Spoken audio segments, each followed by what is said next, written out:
And welcome everyone to Overwatch Champions Series. Today we're kicking things off from Asia. We're starting things off with Japan. My name is G-Clef, and who is this? And how long it has been? Proxy Wolf right here. That's right, it's Wolf. I'm back. I'm casting Overwatch. I haven't cast Overwatch, a real tournament of Overwatch, since 2020.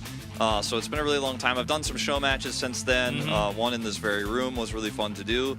But I'm back. Welcome back. Thanks for bringing me back into this, guys. I missed you you guys. And yeah, it's exciting. We have a whole new chapter of Overwatch after the Overwatch League here in the Overwatch Champions Series. And, of course, we're starting things off with Japan. So the Japanese scene, very different than what you guys are used to. I think the gameplay might be a little bit rough around the edges, but I think that's what we're here for, G-Club. Yeah, that's exactly what we're here for, because we will explain all of the overview, how the league has this format change a little bit into Japan and following with APAC and also Korea from Asia side. But we do have a lot more to talk about, so let's take a look at the overview and we'll let you guys know all about Asia. Yeah, there's a lot to break down here, of course. Oh man, a lot to break down from the screen. Yeah, so we do have two stages here before we hit the major in North America and EMEA. But in Asia, we have one stage then broken up by the major. We have a pretty robust format here, and we also have wildcard matches. And the Asia region is broken into Korea, Japan, and Pacific. So you could think of Asia as a region, but you can almost think of it as three regions within the region. So today we're starting things off with Japan. Korea will be in a few days' time. Of course, Pacific before that as well. So the big difference I guess we could find is that when EMEA is broken into two stages, because we have Korea, Japan, and Pacific, we actually go through the entire stage of stage 1 until the major. And then our stage 2, which is equal to EMEA stage 3 and 4, that will be the biggest differences between the league. And then at the end of the year, we do have the final, the grand finale of the year. Yeah.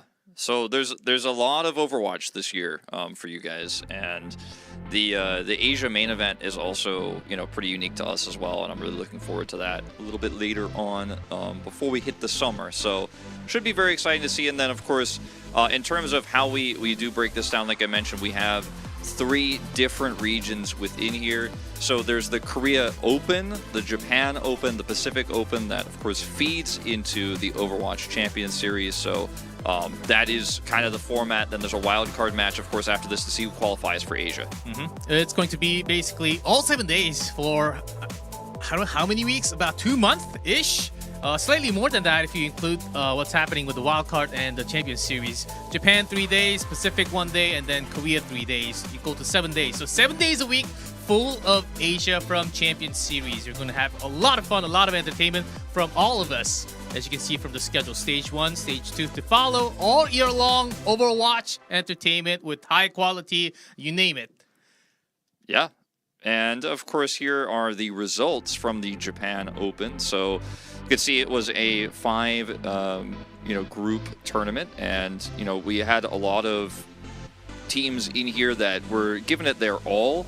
And I also want to tell you guys that we do have chat open a lot of the time. Wolf, so you're back. A lot of people liking you. I see people saying I'm back. So we'll interact with the chat. There's a little bit of a delay, so sometimes I'll try to talk to you guys. But anyway, going back to the results themselves here, we had a pretty stacked group of teams coming through. Some of these groups stronger than others, and some of these groups a little rough around the edges. Like I said earlier, we watched a lot of those replays. But Varrel is the team I'm most excited about, to be honest with you, G-Clef. They are an OG Japanese esports org. They have been the Team Japan roster quite often, and are probably the best team that we're going to see in this tournament. Yep, as we'll have more. They're actually playing today, so we'll have more time to explain about them. This was a result from the open tournament to actually select the team, the best team from the groups. These red marked teams actually advanced straight to the Japan series, but the white label teams, they actually had to go into the last chance qualifiers the day after these days from the group, and then after going through those matches, they qualified in among the 9 teams that we have in the league. Yeah, last chance qualifiers were super competitive, as you can see here. 3-0 for Revati. Insomnia was also able to take a 3-0. Nyam, that series actually went the distance. Same with Hayabusa. Both of those going all the way to 5. Yeah, we had some intense matches, and on the other side, some 3-0. And these are the teams that will be getting a lot of games, a lot of matches throughout. So some of the teams we actually have very little idea of what they are made of, what they can actually do, bring on the table. Some of the teams with a lot more experience and a lot of experienced players in the team. So we'll find out what happens from Japan. Yeah, I think Six Below and Varrel are the two teams that people are most excited for. Definitely have extremely strong and stacked rosters. Revati, one that I'm kind of curious about. And some of these teams are fully Japanese. We do, of course, have with OWCS a new import rule where if you were in the Japanese region, you're only allowed to have 2 import players. So some of these teams do have 2 Korean import players. Some of them have a full Japanese roster. We'll talk about that as we get to each individual team and some of these rosters. But yeah, it's a pretty stacked lineup of teams. A little bit top heavy, but I think that some of these new challenging teams should be exciting to watch. And here's our map pool, G-Clef. Oh, yes. And this map pool stays as long as during the stage 1, at least, for at least of time. And also, we do have the veto system. I don't actually know if we're going to see the veto system as like the video in the middle. But basically, one team is going to veto 1 out of the 4, and the other team bans a second. And out of the 2 open, the team that banned first will select the map. We'll have a veto system, just like you've seen in a lot of other previous Overwatch tournaments here in Korea, even though this is the Japan League. And the pool is pretty good for this season. I actually like it. Some classics here, like Blizzard World, Kings Row, Hollywood on Hybrid. Some old school maps there. Flashpoint still only having the 2 maps in New Junk City and Saravasa, so somewhat limited there. But you, at least when you have the veto, can get your preference there. And then Escort, we have Dorado, Rialto, Shambali Monastery, one of the newer maps, and Circuit Royal as well. So looking forward to a kind of mix of new Overwatch 2 alongside some of the more classic Overwatch 1. Yeah, and also Control does have Samoa, the newest, and some of the teams were actually having some, I guess, trouble going into that map, so we'll see if that kicks into place. This is going to be today's matchup, 3 matches per day. How awesome is that? Starting with Rev versus NG, HYG versus PA, and also NMB versus Varrel, VL, for the last match. And this is going to be the kickoff. Let's see what happens here, as we will get to find out a lot about these teams. Yeah, it is going to be, of course, all of these first to 3. So very excited to see who's going to pull ahead. I think early on in the tournament, a lot of teams are going to be adjusting to the new patch, the new meta. So, we might have some one-sided games, we might have some chaotic games, and I'm glad for you guys to be alongside the ride with us as we learn about these Japanese players and who is the strongest. Let's start things off talking about Revati here. So this team is relatively unknown, but it does have 2 Korean players on it. Honey Factory, otherwise now known as Hofak, is probably, in my mind, the strongest player on this team. And he will be starting today as one of our 2 DPSs. They're not running actually Jeonmin Hyuk, so just going to be a 1 Korean roster for them today. The rest of the players, of course, are Japanese. Yeah, from the 2 tanks, we do have Kotaro right in the middle, and we've been seeing a lot of Doomfist. That's exactly what we have in the middle of the screen. We'll see as we go along if we are going to be just having a lot of Ramatra today, along with the Doomfist, or there might be some switches depending on the map, some Divas and some Sigmas if we really need to get to the extensions. Yeah, for sure. I think in terms of watching the qualifiers, I saw a lot of Diva, which really surprised me. Wrecking Ball, very strong. Doomfist, obviously, at this moment in time, one that teams are looking at. As their opponents here are Nyam Gaming. Here, this should be interesting. This is an all-Japanese roster, and this is a roster that was running a lot of Diva. Scenery might actually be looking to play a little bit of Diva today, and that's always really exciting for me to see, because he was running it like on every map. And so you just don't know what you're going to get with the Japanese league here, but seeing Diva again brings a little touch of warmth to my heart, because she's been kind of out of the meta for a while. Well, on certain control maps, yes, like Lighthouse, maybe. And also, not just Sigma, did see some Wrecking Balls from this player. That's interesting, but we talked enough about the tanks. I want to talk about Aoki, not just the Mei. They have some really good moments, even with Widowmaker. It does seem like he does like to play a lot more snipey roles in the team. It's going to be about those shots if they land. Let's see. And Zenyatta also now getting that kick animation in game. Not animation, the kill feed. Yeah, that's one big upgrade.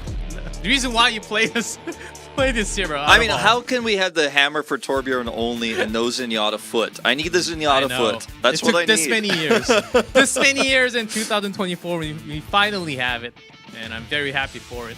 And those are going to be the two teams kicking off. Well, let's see. As soon as we get things ready, we will jump into game very soon. But what are your hopes for the Japanese side? We do have 9 teams starting off with 2.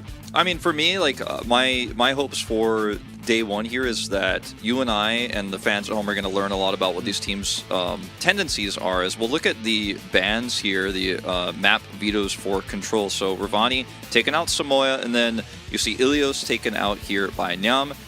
Then it is going to be Lijiang Tower picked here by Nyam as well, and so it's going to be Revati picking blue. Oh yes, so we're going to Lijiang Tower, but I expect a lot of Samoa bans coming out in stage 1 at least, because it's one of the newer map, of course, and also some teams actually don't even practice on the map. Just says I heard some opinions saying it's just a hard map, and we just cannot act against those dives in this meta right now. Yeah, I mean, control dive right now is super strong. Ramatra is king, it seems like, based on what we're seeing around the world in other regions right now. So I imagine we're going to see a lot of Ramatra, but I think this is also where Junker Queen can shine as well. So definitely the 2 tank picks I'm looking at. And right now, as we are starting on Lijiang Tower, as mentioned, just talking about the meta in general, G-Clef, I think the tanks are really defining the meta. We're seeing Lucio in almost every game. We're seeing Tracer in every game. And that's how Overwatch has been outside of GOATs basically for all time. But how you utilize that speed boost for the Lucio and who gets that point control first is going to be really important to see here as we move into this first one.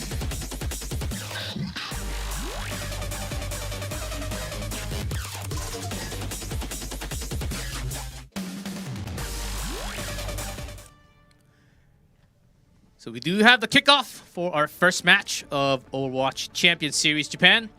Revati on the left and Nyam Gaming on the right. It is Lijiang Tower, and let's get it started. I think because these teams, not all of them are super familiar with each other. Obviously, these players know each other because they play against each other in solo queue and stuff like that all the time, meeting in competitive.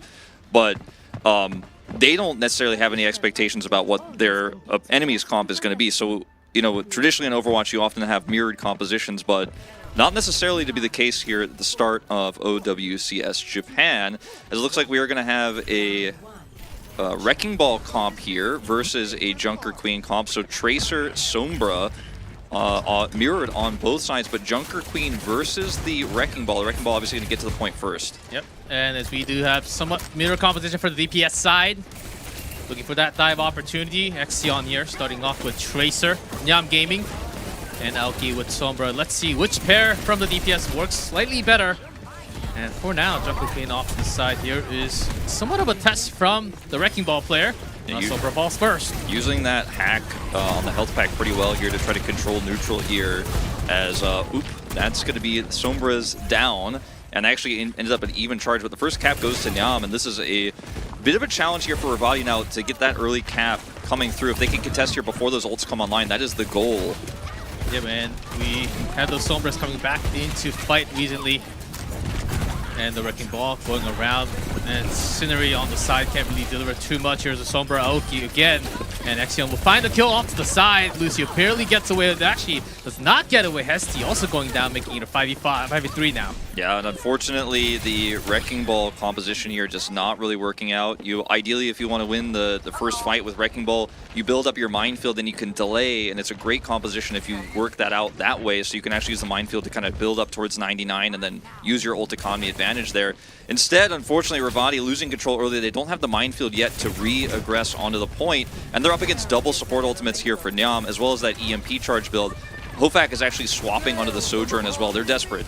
That's right, but already 50%. The false bump goes a little wide. Here's Epic, and goes super fast with Coalescence. We'll find 3 more kills. A lot of using ults from Revati's side. Nyam Gaming still having 60%. Might actually be okay with this. Yeah, definitely feeling pretty good about this if they can hold on to it a little bit longer here. EMP almost at the ready for Aoki now, and so see if he can actually secure that here. Obviously, you're going to rehack this health pack to make sure this team has a little bit more sustain for the point, and Hesty's going to have his sound barrier ready, and that's going to be quite critical going into this retake, especially if Kotaro is able to get that minefield off, but positionally, they have a huge challenge ahead of them. This might just be 100-0. Yeah, that's right. The sound barrier is ready for Messi, but if that's blocked by the EMP quickly, here's Aoki. Trying to position himself off to the side, but can't really find the kill as it is far away. The wrecking ball, the mines are in the field, and actually Sombra goes down early. 95, and I think Nyam Gaming has to hold on this. Yeah, this is really going to be tough without the Sombra here to hold. Let's see if they decide to commit the sound barrier. I don't think they necessarily have to. They could just wait for the reset here, give the point. They got 97%. And that was a really critical play from Hofak to actually get that railgun snipe on Aoki as he was looking for the EMP angle as the minefield went down. If he doesn't get that snipe, then I think this is a totally easy hold for Nyam, but instead he gets it. Now let's see if the second EMP goes off. Aoki in position. Not really going for it yet as he's looking for more targets. Good, that EMP from Revati actually spread apart. That false bomb, not really finding the kill, but the damage has been done. And the hack onto the sound barrier in time, but catching Hofak off guard. Actually goes all the way off the map here. Is Cinerich trying to fight for the point, but already losing a member. Yeah, this is starting to look a little bit rougher for Nyam now, actually, because the sound barrier did go off, and it was not the greatest EMP. They lose control of the point. Very costly attempted retake here from them in terms of ultimates. And I think they're going to really need a big play to retake, and that might be it. Scenery popping the ult out. Nyam did have a few more ultimates ready to go, and it seems like that's all they needed, really. There's a turn again, 99%. Overtime, Revati, they do need to come to the point, and a lot of low HP members I see on the screen. And Harutun looking for the kill, and the pulse bomb off to the side. Action actually finds one another to counter, and it just might be Nyam Gaming taking the first. Looks like they are, in fact, going to do it. Good ultimate there from Scenery. Just trying to get in here and touch, trying to buy time now. Epic dropping the ultimate. And they actually are contesting the point still. They need more reinforcements coming through, G-Clef. Yeah, the respawn actually is going to be longer for Nyam now. And Revati, okay, in the meantime, getting some percentage off the 64 now. Nyam, they are both all the way back off to the point if they can find another. Ooh, that's a good pickup from the Tracer. Yeah, that's actually really huge. That's going to really delay Nyam to come back in here and try to take this. It looked like it was a done deal, but it was a really good ultimate there from Epic. They also get to keep the minefield here for Kotaro, so with the ultimate as well for a Hofak here, if he can set up the railgun shots, if he can get good line of sight here, this is definitely defendable. And here's Tracer once again, and with the speed boost, trying to come into the point. Nyam Gaming, you have the upper hand. The mines drop from Kotaro. Wrecking ball trying to have into place. There's the ult.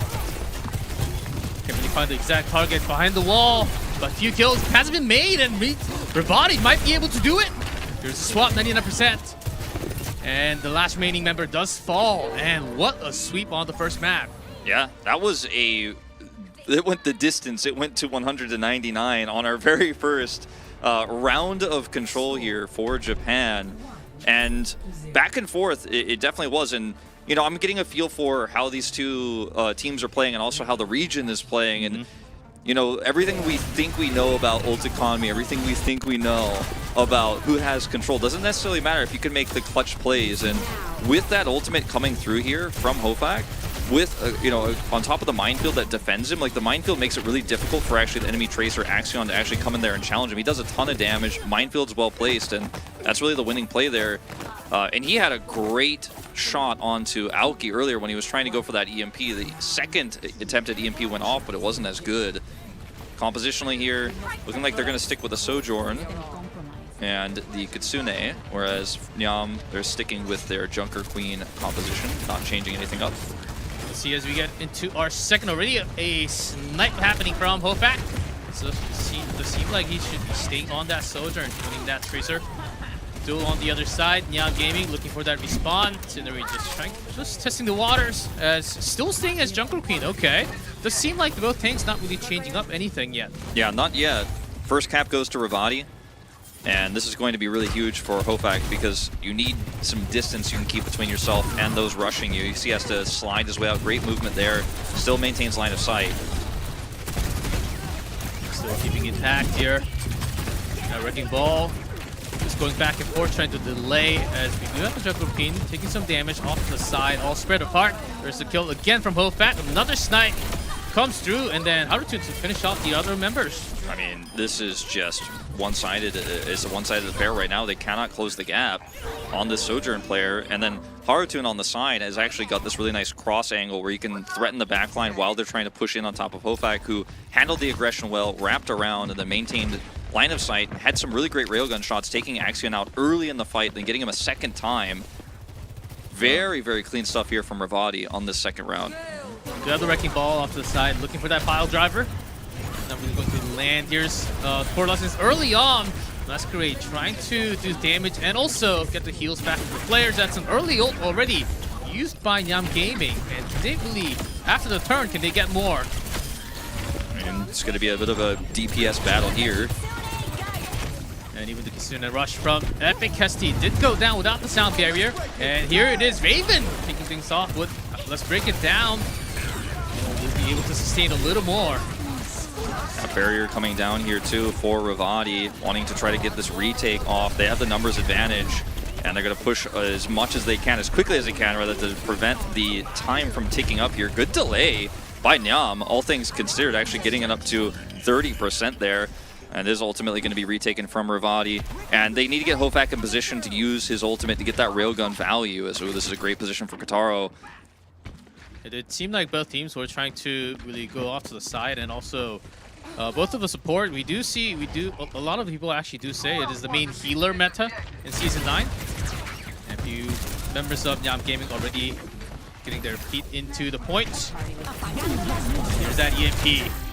But still, oh, what a counter there from Hofak again. Hofak is just popping off, man. He is actually controlling this entire map of Lijiang. It's his Lijiang Tower, and he crushes the fight again. Instantly knocks out Aoki. That's the second time he's sniped Aoki straight out of EMP, and gets a second kill right afterwards. That's the map, basically. I don't think anyone could really contest this. They're going to try. Not going to happen. And that is going to be it. First map goes to Revati, Japan. What a play. After the very first, we actually thought Nyam Gaming was actually taking an upper hand in a lot of ways. No coffees on the camera. That's an esports taboo. I just broke the rules. That was a faux pas right there. We all need some caffeine, extra help there. But a big turnaround there. First, when we saw that first 99 from Nyam Gaming, we thought, okay, it did seem like could be one-sided against the Sombra. But ever since that Sojourn change, it did seem like the tides were actually turning. I mean, Hofak seems like he's more comfortable on long-range champions, right? Or heroes, I should say, to not make that mistake ever again. Yeah, disruption shots were landing really well on the headshot, immediately making the fight, even before the fight started, 4v5. So yeah, he was hitting headshots on tracers that were approaching him. So if the tracer is not able to get on top of the Sojourn, if the tracer can't threaten the Sojourn because the Sojourn is railgun headshotting the tracer every time she approaches, that's going to be a problem for you. And that's not just going to be a problem for you on Control. That's going to be a problem for you on every single map, because Sojourn still really relevant. We've seen Tracer Sojourn a lot throughout the early days of Overwatch 2, right? And if you're finding that success consistently as he is here, then maybe you should just stick with it, and I think you probably will. Yes, and unless you go all the way into the air like with Echo, but I think a lot of the teams from Japan not really having the availability of Echo in their pool from DPS. From what I've seen from the qualifiers and from the replay of qualifiers, and also from the history of what they've been playing from the sheets that I got. So I think that could be one difference. What makes you like a higher tier player from the region, or like a middle pack player as a DPS? Yeah, I think that the Echo's difficulty to pilot is not like insane, but difficulty to master is pretty insane. And then the fact that you have to then be able to clone a large pool of heroes as well with your ultimate means that the utility that you can bring is basically related to how strong you are and how well versed you are at other roles as a player. So how you can delay with it, for example. I think Lijiang is not really the map where we'll see Echo shine, because there's not a lot of verticality for her to use. And, straight up, like, we move to hybrid, depending on what map we go to, that's going to change a lot. And I think Echo definitely could be viable for both of these teams, but maybe not when you're playing against Hofak, because maybe not. He might just knock you out of the sky. Yeah, that's why Sojourn is actually really good in the previous meta and also this meta. Oh, there's been a roster change. Okay. So they're going to bring Kataro in. Or Kataro Kataro out rather, and bring Chun Min-hyuk in. That name, for some reason, because he is Korean, but the name, when I see it written in English, it's so much harder to read than if it was actually written in Hangul. I'm like, his name is Chun Min-hyuk. Okay, I got it. We got there in the end. And not a lot of Korean players actually use their real Korean name as their ID. So, so immediately when we read the ID, it does seem like his ID is actually Kotaro on the bottom. Yeah, it's often if you see that, it's because they came from a different esport where that esport uses names and not IDs. But we don't know his backstory really just yet. And we actually spent, G-Clef and I and the casting team spent a lot of time trying to research all of these players as much as we can. And there are some players we have data on, especially when we get to Varrel later. But there are some players that are relatively unknown. Yeah, I Googled their ID, their IGN, and their real names, and also whatever information that I could find. But some of the players just non-existent. And I think this will be really a learning story for all of us as we go through the weeks. It's going to be really fun as we kind of like learn which players are the best players, which players are really high potential players, and really where the talent is coming from, because as these players get more famous and as they get more notoriety, people will always be asking, where are they from? Where did this guy come from because he's suddenly so good? And then those answers will come to us. The questions that we have will be answered eventually. Yep, and talking about the players, I think we go into next map, Hybrid, as you mentioned.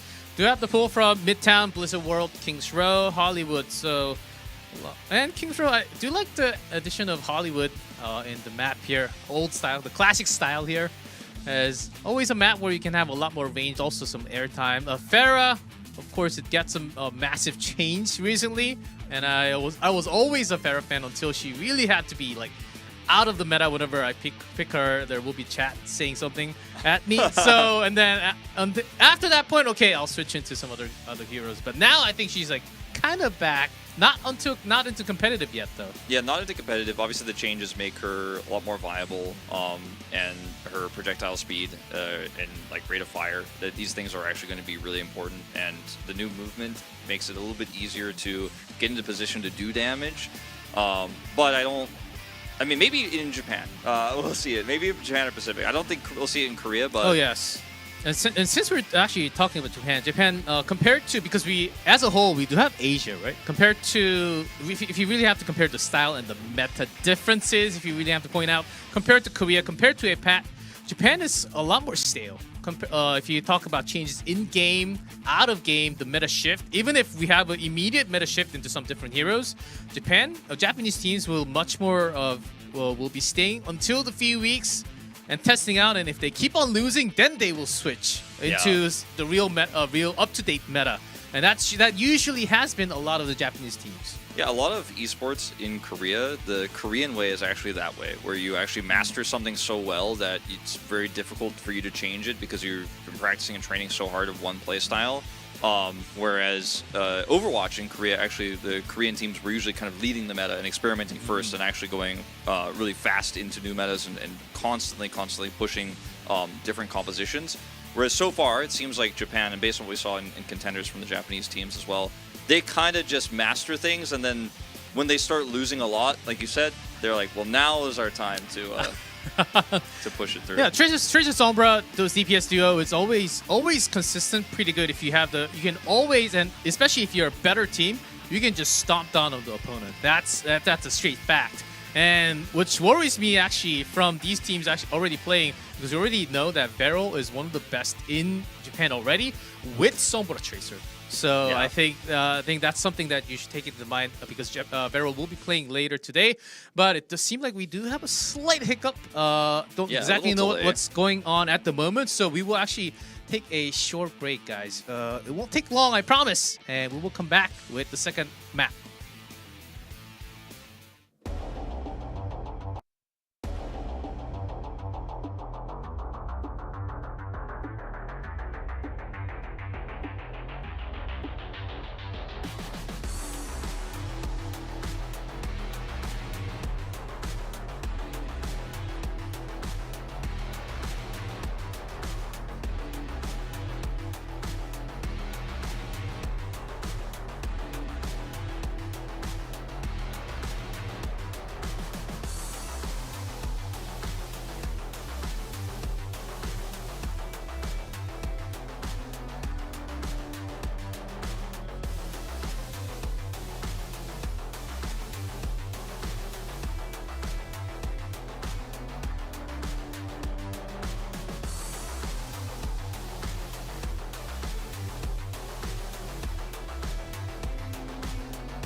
And welcome back everyone to Overwatch Champions Series Asia and Japan day number 1 here as we just got through our first map very quickly 2-0, and then before we go into the hybrid, we actually don't know what the second map is yet, but we just took a little break. Hopefully the issue has been solved.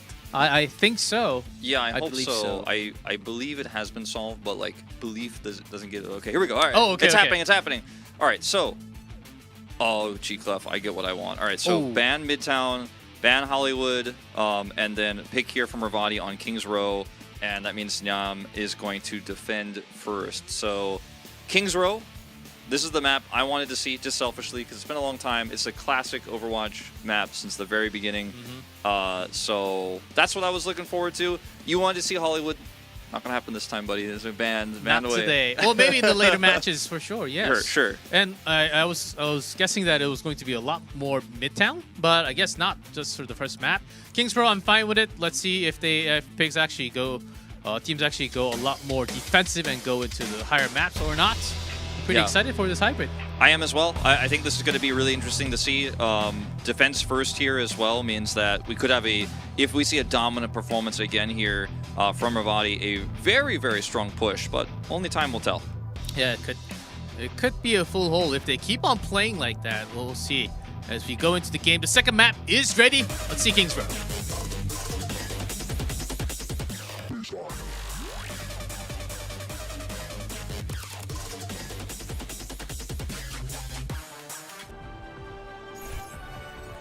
Love that song.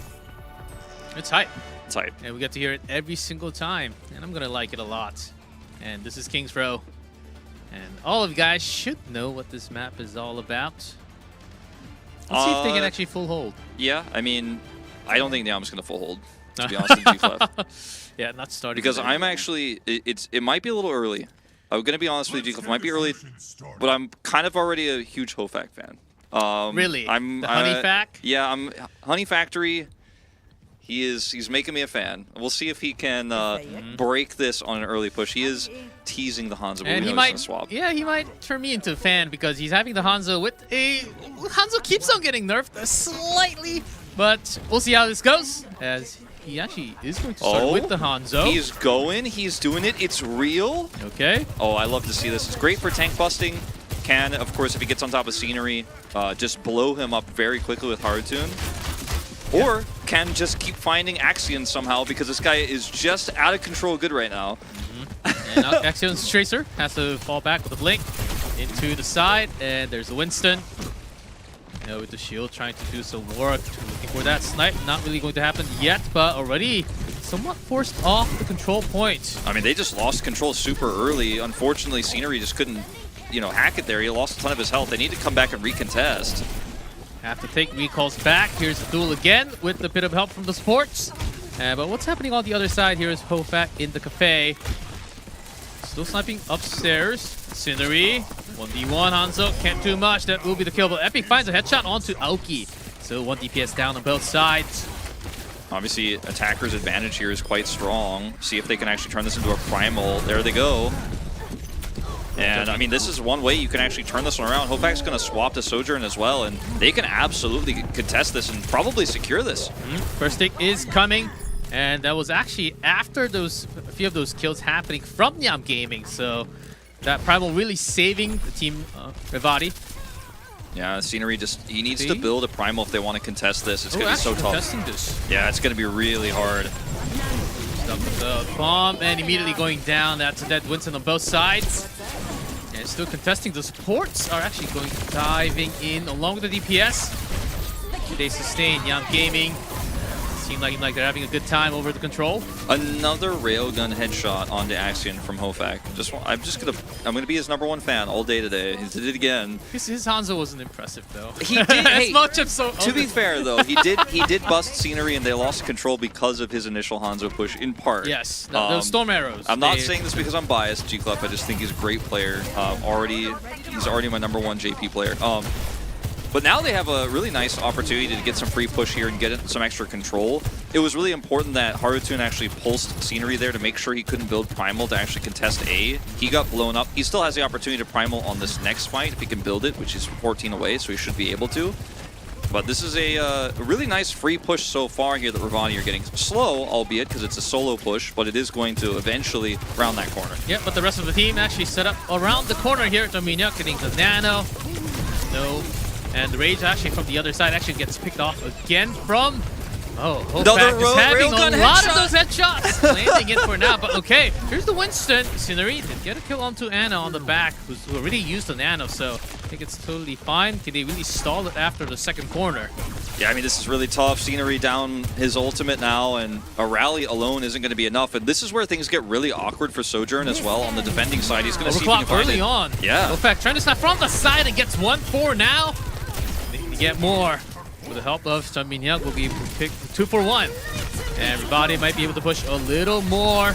Raven just has to pop, just to sustain, but you got no one else to your side. Yeah, somewhat questionable rally usage there. Definitely going to be no value on that one. And there's still 3 on the cart, so bit of a panic moment there as Axion is once again just blown up by Hofac, who overclocked when he found the angle. He was hoping to just get a single pick, because that alone would be enough, but he didn't, I don't think, expect to necessarily instantly destroy the Tracer. And like I said before we went into this map, based on the performance we saw there in Control, I thought maybe Revati would absolutely just crush this and push it to the end with record time.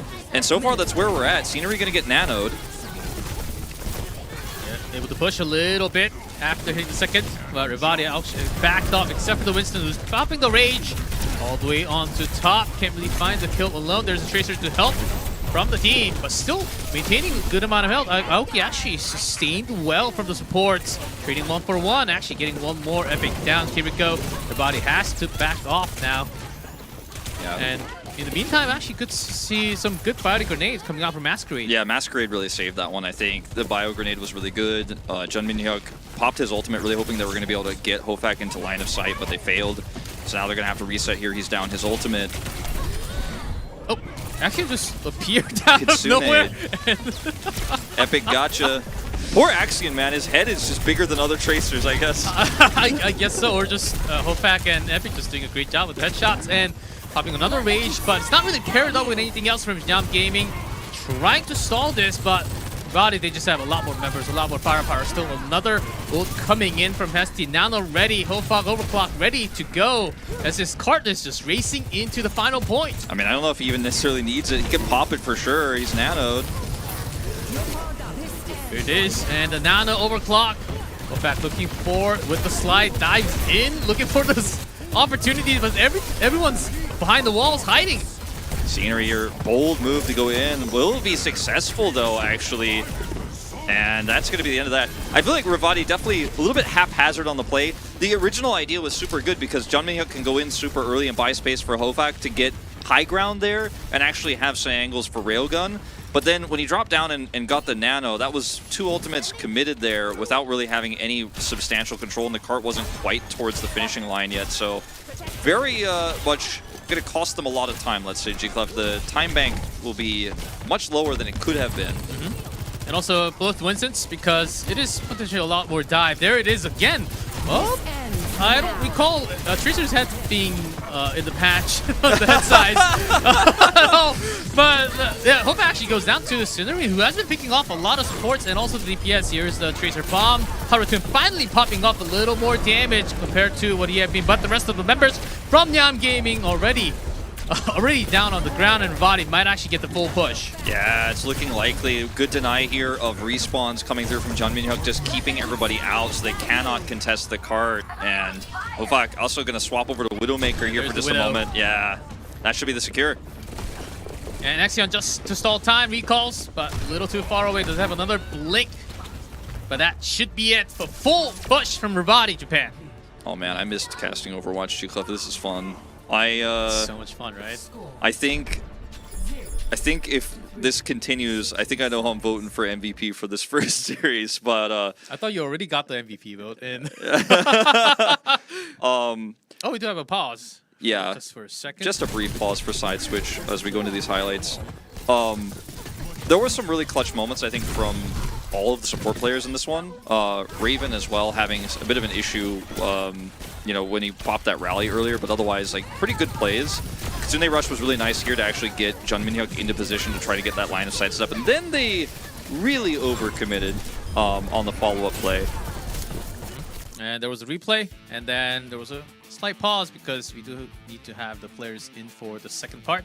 But the first half does worry me a little bit for the opponent, Nyam Gaming. This season great moments from the Winston player, though. Scenery really picking on the right target. But off of that, I think they really need to come up with a plan against, especially Honey Factory, who's been sniping a lot. I mean, I think the Winston is very strong on this map, and historically we have seen a lot of Winston comps do very well. Buys a bunch of space for your long-range hit scan to come through, the railgun being the critical aspect of this. But yeah, it just seems like Axion, he's DK mode. You know, do you ever play GoldenEye 007? Not GoldenEye 007. Well, okay, so in GoldenEye 007, there was a cheat code you could put in which makes all the characters' heads like Donkey Kong, and their heads are really huge. So it's really easy to headshot, basically, and all the characters look really funny. It's called DK mode. It felt like he was DK mode on this one because they knew exactly which angles he was going to take. And weirdly enough, like we watched a lot of POV of Hofak. Usually the Tracer flanks the Sojourn, right? The Sojourn's got a line of sight, it's got an angle. The Tracer comes to threaten that so that the Sojourn has to back off or get support, right? He was flanking the Tracer on the Sojourn, okay? He was like, oh, the Tracer's over here. Pop him one shot with the railgun. It was pretty insane. Hey, Wolf, just the fact that Tracer's getting headshotted that many times, that's not a great sign for the team. And the fact that Axion's not really changing into any other hero but Tracer, that's another factor that we have to talk about. Sure. Too. I mean, I think you've got to play Tracer right now in this meta with, you know, the pseudo dive we're having where you have half dive and then half range. It is quite critical. So we're going to see a potential Ashe start here. It is going to be Ashe from Hofak, so he's going to utilize his skills on another long-range hit scan, but Dynamite applies the new DPS passive, so it will actually reduce the healing and a lot of the sustain if he can hit big Dynamites here on the defense. So really looking forward to seeing how he's going to utilize that. Yeah, that's one of the biggest changes into the new season. I keep on forgetting about that. Been playing the old Overwatch for such a long time. Here's a duel between the Winstons and Axion. Ooh, this time from Epic. Oh, still Epic now in the Zenyatta, not Kiriko. There's a Dynamite, as you mentioned, just to get some AoE damage, and Scenery was kind of alone in the front, so it has to be falling down. Revati still staying in position, nothing hasn't been really changed up for the minute. Yeah, good call to just back off there. You lose a lot of time, unfortunately. Oh boy. Another snipe from Hofak. This keeps on happening. You're going to really struggle here if he keeps getting these picks right before the fights happen. I mean, Nyam are not over-forcing, they're not trying to go in without him. But you got to get some modicum of control here with your Winston to actually get line of sight. Otherwise, this Aoki here is just not going to be able to do anything. Yeah, and might also think about maybe not having a Winston if they really want to push onto the side here. So they dive into the cafe, but Aoki ready for that transition. Rotation not really working out, so has to back off. Losing Ana plus Winston already. And Raven does fall along with no one actually escaping except for the Tracer only who has to blink all the way to the side. Great set play there. Just go in with the Dynamite. All that healing reduction means that if Hesty just wants to panic, drop that Bionade on his team who's getting dove by a Winston there, got hit by Dynamite, it's going to make a lower impact. So, you know, tank advantage to Jeonmin Hyuk. Now he has ult advantage as well. Hofak also going to have Bob for a potential contest if they ever get to the point itself, that is to say, G-Club, because it's not looking likely. Yeah, Nyam Gaming just waiting for the Nano. It's going to be ready in a second. There it is. Masquerade. That's exactly why we have this player on. There it is, Nano on Winston. No one else on the point, but losing Sojourn on the back, that's pretty huge. Yeah, Bio Grenade not going to really matter too much. Yeah, the team kind of split apart, Nyam Gaming. The back line never really made it to the point. It was just the Winston with the Nano, which is now wasted. From that moment, Revati still having at least 4 members up, I believe. Yeah, he's lost one. Gonna come in here. He has ult to delay. Good sleep there, but he's not gonna have it for the ult itself, and then they wake instantly. Not what they wanted. There's a Nano onto Zenyatta. Okay. And then the primal range from Jeonmin Hyuk off to the side. There's first kill onto Sojourn. Should be enough to keep the point. There was the first take initially. Oh, and the sleep dart all the way up. Yeah, it looks like while he was coach gunning out there, so he's way back. This could be the momentum that Nyam need actually to grab this point. Gonna delay significantly, and with Jeonmin Hyuk down his ultimate, all he could do is burn time. I don't think they can contest this. There's just no one really nearby. Yeah, about a minute 10 left now on the clock here. Nyam Gaming, I thought they had a really good chance with, Yeah, especially really, with the Nana going into Zenyatta, not the Winston. I really thought they had it there, but let's see if this overclock here is going to be enough. They don't have great line of sight attacking A, but maybe he can make good use of it if he can get high ground somehow. Okay, opportunity available. Nano up and ready for a Masquerade once again. Aoki might be the target. Cinerine on the front. There it is. The Nano up with the overclock. Can you really find the kill? And Haruto immediately backs off to the side. That's a kill and a 2. And the 3 should be good for the first point at least, but that's a lot of time already used from Nyam Gaming. Yeah, Aoki finally gets his chance to shine. I feel like has been so overshadowed by, you know, losing his Tracer a lot. Obviously, Hofak just, you know, in terms of the matchup, destroying him directly, but gets an nano boost, gets that high ground like I was talking about, helps bust Jun Min-hyuk there. They only needed one more tick to actually secure the point, so it was a good set play to come in there and set that up. Good synergy. But again, time bank not great, so they really need to be very efficient with how they push this. One missed team fight might be the difference maker. Yeah, with that much of a difference, there's the bomb and Epic to finish off Scenery. That will delay a little more. As Revati, they are looking to close this from before the first corner actually. Diving. It's a really classic Tracer approach we're seeing from Haru, back from like the Overwatch 1 early days, to just always pulse the Winston. Pretty guaranteed hit, you're not going to mess that one up, and if everybody's focusing on the Winston, especially in a one-tank setup like we have in Overwatch 2, you burst the Winston down, it's just, that's the end of the team fight. Down on the Winston, here's Jun Min-hyuk, slept, but already losing Aoki, and there was a trend rotation from Hofak actually up to a point. And we'll be able to find a few more kills. There's just Exion around the payload. And that's going to be another headshot, by the way. And look at this player. Already, I counted over 10 on Tracer only. So when you win the fight and the split spawn start to come through like this for Nyam, I mean, it's not really a technical split spawn, but they got arc control. Means you have to fight your way through this arc to get to the card itself. Very difficult to do. And you see how much damage that Scenery is going to take just to get to the point, just to try to cross that corner. So difficult to win a fight like this. There's a bot, and the dive with Jun Min-hyuk. They sustain. Aoki does go down. And Masquerade stuck in the room. Zap the fire grenade onto herself, but can't really sustain too much. Scenery Raven very low. Okay, ends up going down. And that was not a headshot from Epic, but does seem like this just might be at less than a minute again. Yeah, I mean, look, Scenery is getting abused by Revati. I mean, they are really tracking him. They know his ult's coming up soon. They're trying to shut him out before he gets it here. They know it's coming up soon. Now they're going to play it respectfully because they know he probably was able to get enough damage done and also time ticked up. They probably tracked his ultimate is ready. Oh, by grenade in the job early on. Here's the cancel, but overclock. Win the damage. Okay, gets 2 picked, and Nyam Gaming still holding on to 3 ultimate. Action does go down, but better of a trade for Nyam Gaming, finally having the doors open. Yeah, the doors are open, but getting to B is going to be so difficult. They're going to have to do it in overtime. 20 seconds to go here. Revati have Transcendence. They have Primal Rage. Harutun is probably just going to drop his Pulse Bomb onto Scenery. If they can force Scenery to ult before they reach B, that is the goal, because once his ult is down, it is going to be so difficult to actually contest and capture B to get that additional time to try to finish the map. So that's all they need to do, Revati, is just win out this Winston Primal. It's already out. Yeah, that's why the Winston and all the other DPS are already on the point. All the ults pressed from Nyam Gaming. Revati waiting for the perfect chance. Here's Jun Min-hyuk with the Rage. Had barely that setup, almost went down with no HP. Losing hope back, but still 4 man up. Haruto will be able to find the kill off the screen. Yeah, just out-sustained here. Transcendence came through. Jun Min-hyuk did have the Primal, and that's going to be it, G-Clef. 2-0 here for Revati. Revati just crushing it, man. And game 1 was a lot closer, I think, especially on that first round of Control.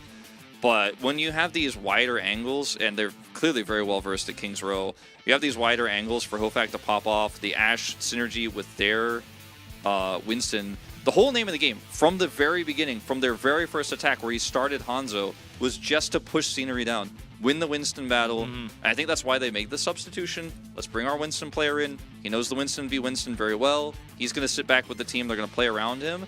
And overall, I was pretty impressed. You know, game 1, when I was saying I was #1 fan club and he's hitting the trace headshots, I was memeing a little bit. Like I was saying, like, all right, this guy's pretty good. But then watching the whole team work together on King's Row just felt like they're on another level. Yeah, I think we might have a 3-0 on our hands if this doesn't change. Yeah, that's right. There was a clear game plan, and it was executed perfectly right after the roster change.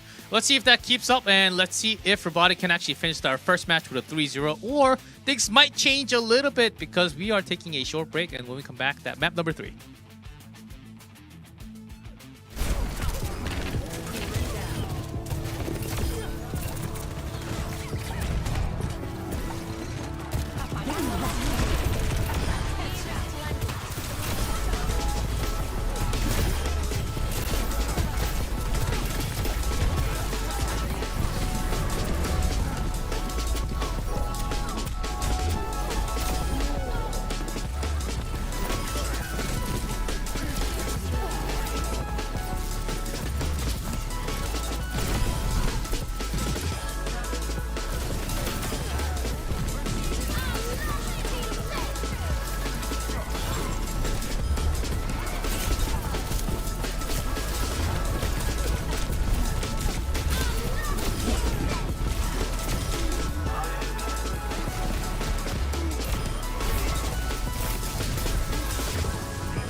And welcome back, everyone. And we just had 2 maps. Of course, Revati taking the first 2, but not totally single-handedly one-sided. But still, there were some skirmishes. It seems like as we go into more maps, stronger moments are being shown by Revati so far. Yeah, it definitely looks that way. I'm very much looking forward to seeing the continued rise to Hofak being the #1 Overwatch player in the world. He's got a great start so far here in OWCS Japan. Already I'm seeing it, man. I'm telling you right now, this guy has a bright future ahead of him. It's been 2 maps. Well, and he's entire also, series. He's also been playing since 2021. Oh, like yes. he's been that around.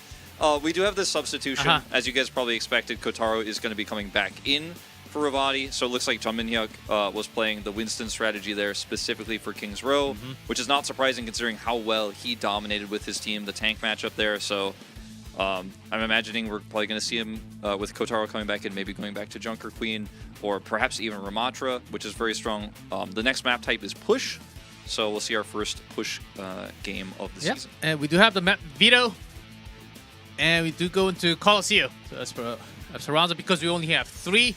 And Flashpoint, we only have 2. So there's only 1 veto here, and then no veto for the Flashpoint, leaving us open with Colosseo and also New Queen Street. That will be happening. Well, not next. If we actually it go could into happen in the next series. I actually don't exactly remember if we go into tiebreaker. I think if we go into tiebreak, I think it's control. It's control, yeah. It's control for this part of the tournament. We'll see if that changes for playoffs or anything like that. But looks like we are just about ready, G Club. It's time, I think, to see a real comeback here from Nyam. Bit of a whimper, unfortunately, on King's Row, but I think they have it in them. But Push can be so unforgiving if you fall behind. Certainly, as you do need to have the first point and then going all the way into 100+ meter mark.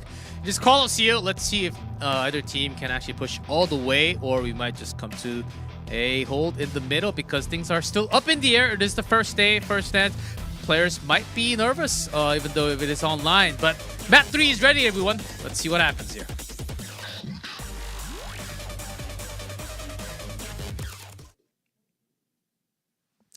End the pause before we get into the hype moment after Pause the hype before music. the storm. It's unpausing, don't worry. Unpausing. Ready? Go! Okay, everything's fine. All good to go. Calm down, chat. It's okay. It's not going to be another 10-minute break, I promise. We're safe. Oh, yes, and I said the short break. Excuse me, guys, on that. Didn't know. G-Club messing I up on thought the it was first going to be a day. short break. I thought it was going to be like 3-4 minutes. I mean, look, 10 minutes compared to a normal short break of like 2 minutes. Hey, 10 minutes? Pretty That's long. like 20 shorts. But 10 minutes compared to, 20 shorts. I know that's what everybody's watching these days is YouTube shorts, but 10 minutes compared to like your entire time spent in high school, you know, or like your entire childhood, like it's actually quite small comparatively. Why do we have to really bring that back? That's like off of my memory. You didn't what? You didn't have a good high school time? I had a good time, but never really want to go back, especially the lunch times. I gotta say, when I was younger, like 10 years ago, I would never want to go back to high school. But these days, I'm like, you know, it would be fun. 10 years younger? Well, we'll get into the game. Revati, let's see. Going all the way. Oh, Kotaro back on the rat. Okay, wrecking it up. That's a hamster, G-Close, no rat. Come on. A hamster, okay. Let's see who wins this first fight. Cassinery is sticking with the Winston. That's right. Jumping into it. Still some skirmish around the robot here. Ofak all the way on top. Ooh, Harutun already finding a kill onto Aoki, and the Incinerate will follow along with the rest of the crew. And Nyam Gaming not really having a great start off push yet. Not entirely sure how good the pile drive was there, but it looked like it actually hit multiple people, and they ended up winning the tank war, which is important. And Hofak, once he has that control, there's not much you can do to threaten him. As that was ill-fated, perhaps, that translocator. Yeah, immediately detected.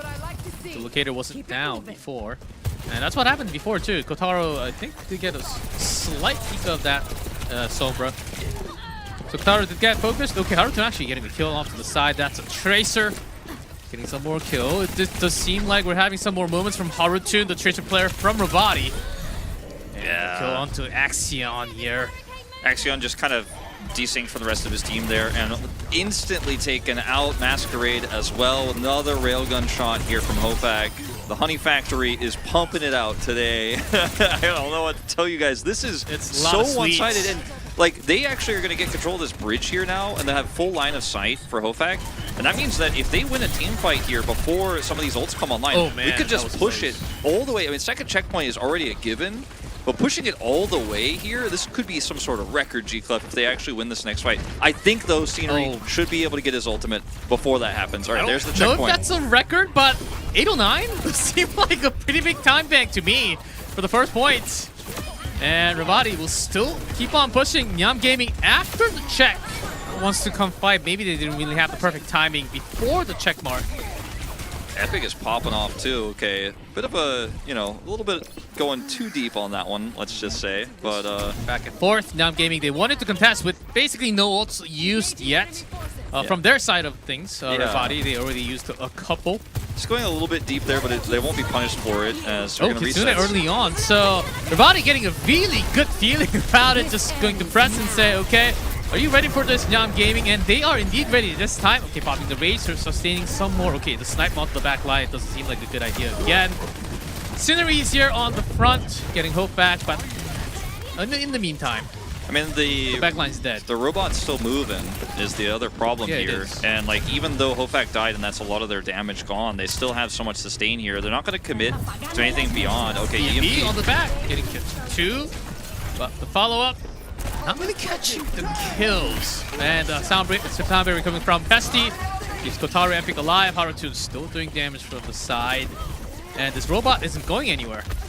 No, he's stopped. He's not. The momentum slowed, but he's still pushing. And this is chaos. Okay, trying to break the tank again. Very low. Get the kill yet, but still with the mine, maybe they can sustain a little more. Scenery eventually picked off by Hofak here. And off to the side, here's Exion. Tracer gets the pulse bomb. Okay, that's a start. I mean, they're pushing this closer and closer to the finish. I mean, Nyam look like they are going to hold on here, but it's not a set deal here because yeah, you win this fight, but the next fight is going to be another tough one. Now, luckily, Revati used a lot. They used the Kitsune Rush on the previous fight. They used a sound barrier delayed there on this one to try to turn things around after the EMP came out. But you know, I mean, the robot's moving back. There's going to be a bit of a reprieve here for Nyam, as they have pretty even ultimates here, arguably a slight advantage. See if they can win out this one, because they need momentum back, and they need it back fast. They do. They do have less than 6 minutes, but already dead Kirito on the back line. Elki to follow up, and Revati just picking the right hero at the right time. That almost seemed like an accident to me, as that Wrecking Ball just stomps away the opponents. Nyam Gaming falling all the way back to this, near their spawn once again, and can they really escape this point? I mean, the bot is rolling. He's running. It's already 123 meters. I mean, this is actually crazy. They don't have Winston ult. They can try to Kitsune Rush onto the point, but they don't have any other ults with this, and I think that's what they're going to have to do. Eyes on Masquerade for when he's going to pop this. Soon as follow up.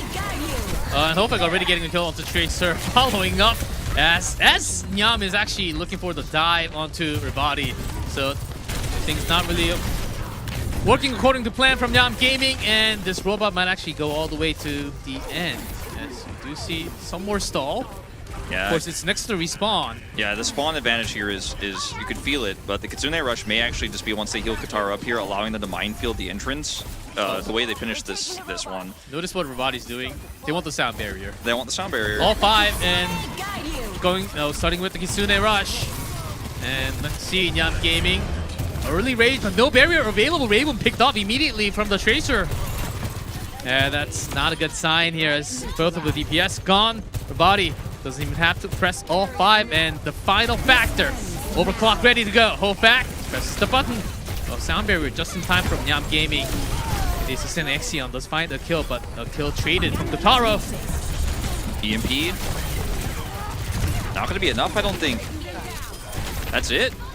G-Clef. Revati's still having the 3. It's happening. They finished 4 minutes. 4-minute finish here, and Revati is going to smash the final 2 maps to close it out. What a decisive win we saw here, G-Clef.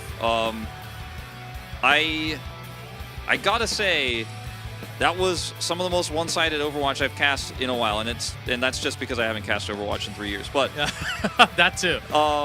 Yeah, for me too, including a lot of the contenders last year. I think that's one of the most one-sided push that I've seen in at least 5-6 months. I mean, there was some moves, there was some plays that we saw from Nyam in the end there where... Sorry. Someone calling me and I don't want to be inappropriate. Anyway, I normally have my phone off, but today I forgot. My bad. I put the coffee on the table and I forgot to turn the phone off. Man, no one's calling me. But anyways.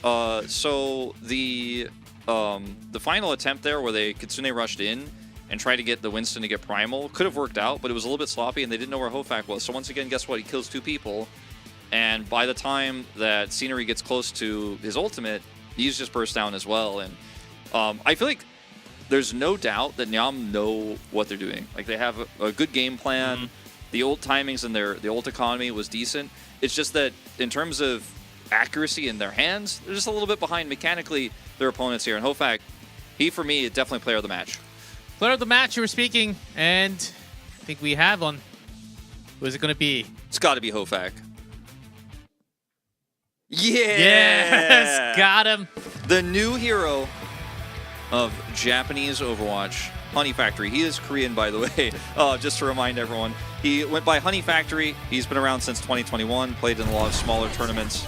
But yeah, today he just took Axiom out of the series. It was a bit of a tragedy for Axiom because he was just constantly under pressure. We'll see a lot of those shots here, as he is just constantly over and over and over again taken out. Yes. The moment you see Sojourn flanking from the side with the overclock alone, with no supports on next to you, just it was a sign of confidence, saying, okay, I can just take this easy from the side angle. I just dominate from the DPS, and we actually got to see a lot of those moments.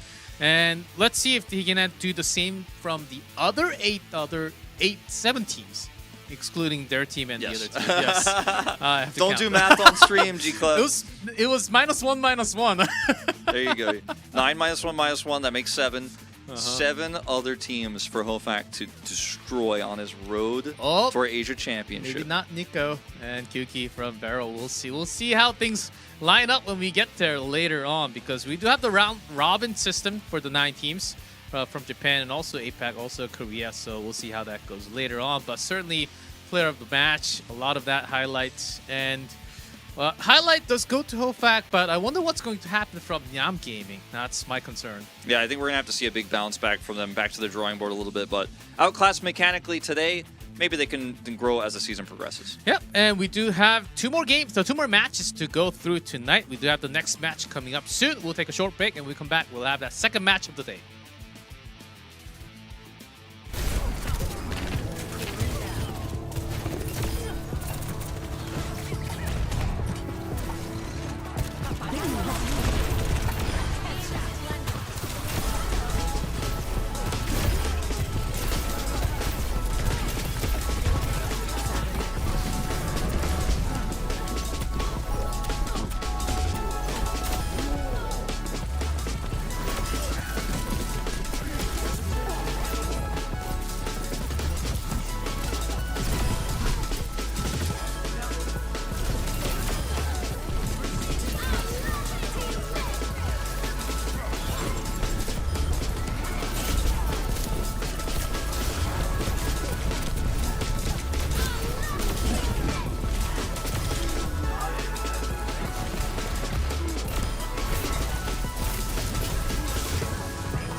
That's right. It is time for our second match of the night from Japan, and those transitions are pretty high quality. I like it a lot. Yeah, I like our little font. I know someone in the chat was like, I can't read that font. I'm like, come on, this font is nice.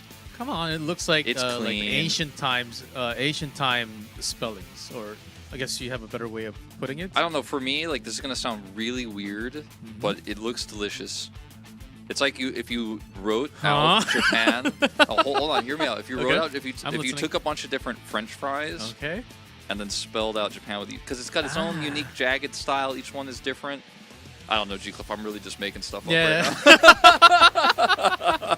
To me, it almost looks like those, like, you know, if you put like the right piece in, it like spreads apart in the beam, and then it opens the door, like a gigantic door. Oh yeah, sure. Like those ancient like stuff.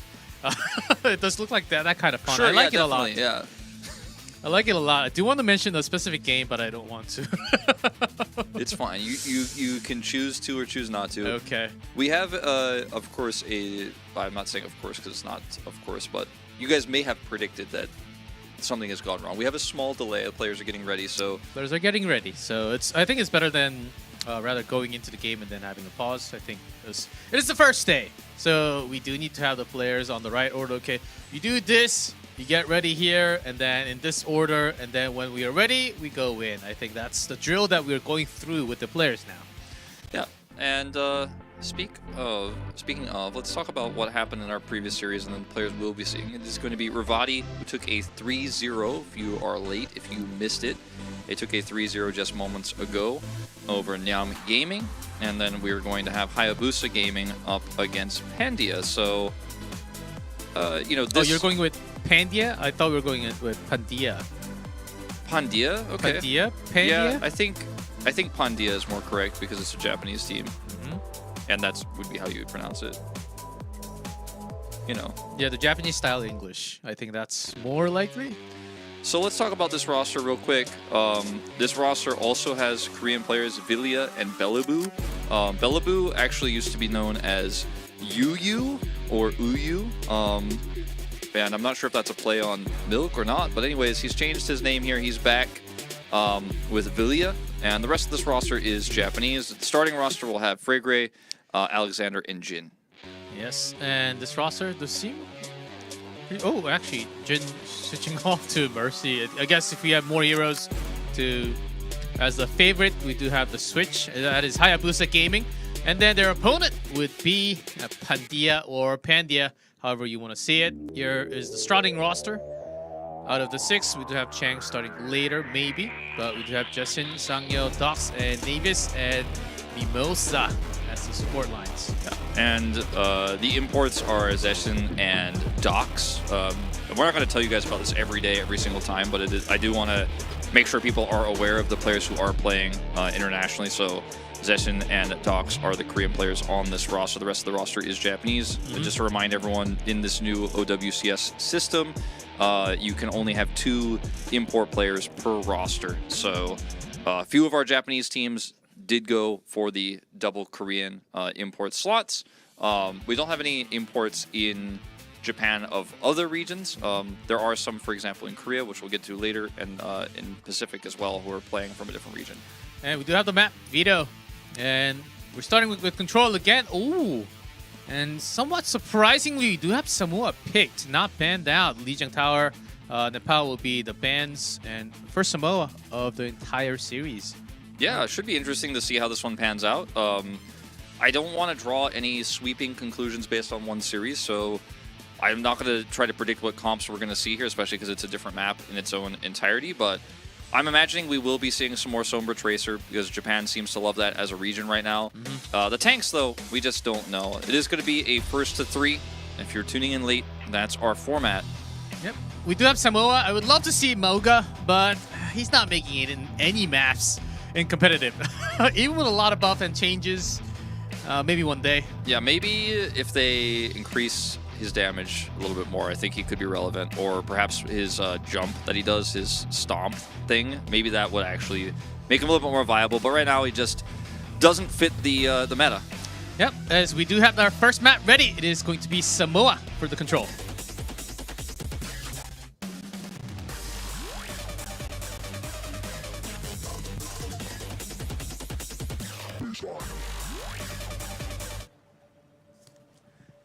welcome to Samoa. Hayabusa Gaming versus Pandia. And look how pretty the map is. Yeah, I would really love to visit it. Yeah, for vacation. Yeah, it's a great vacation spot.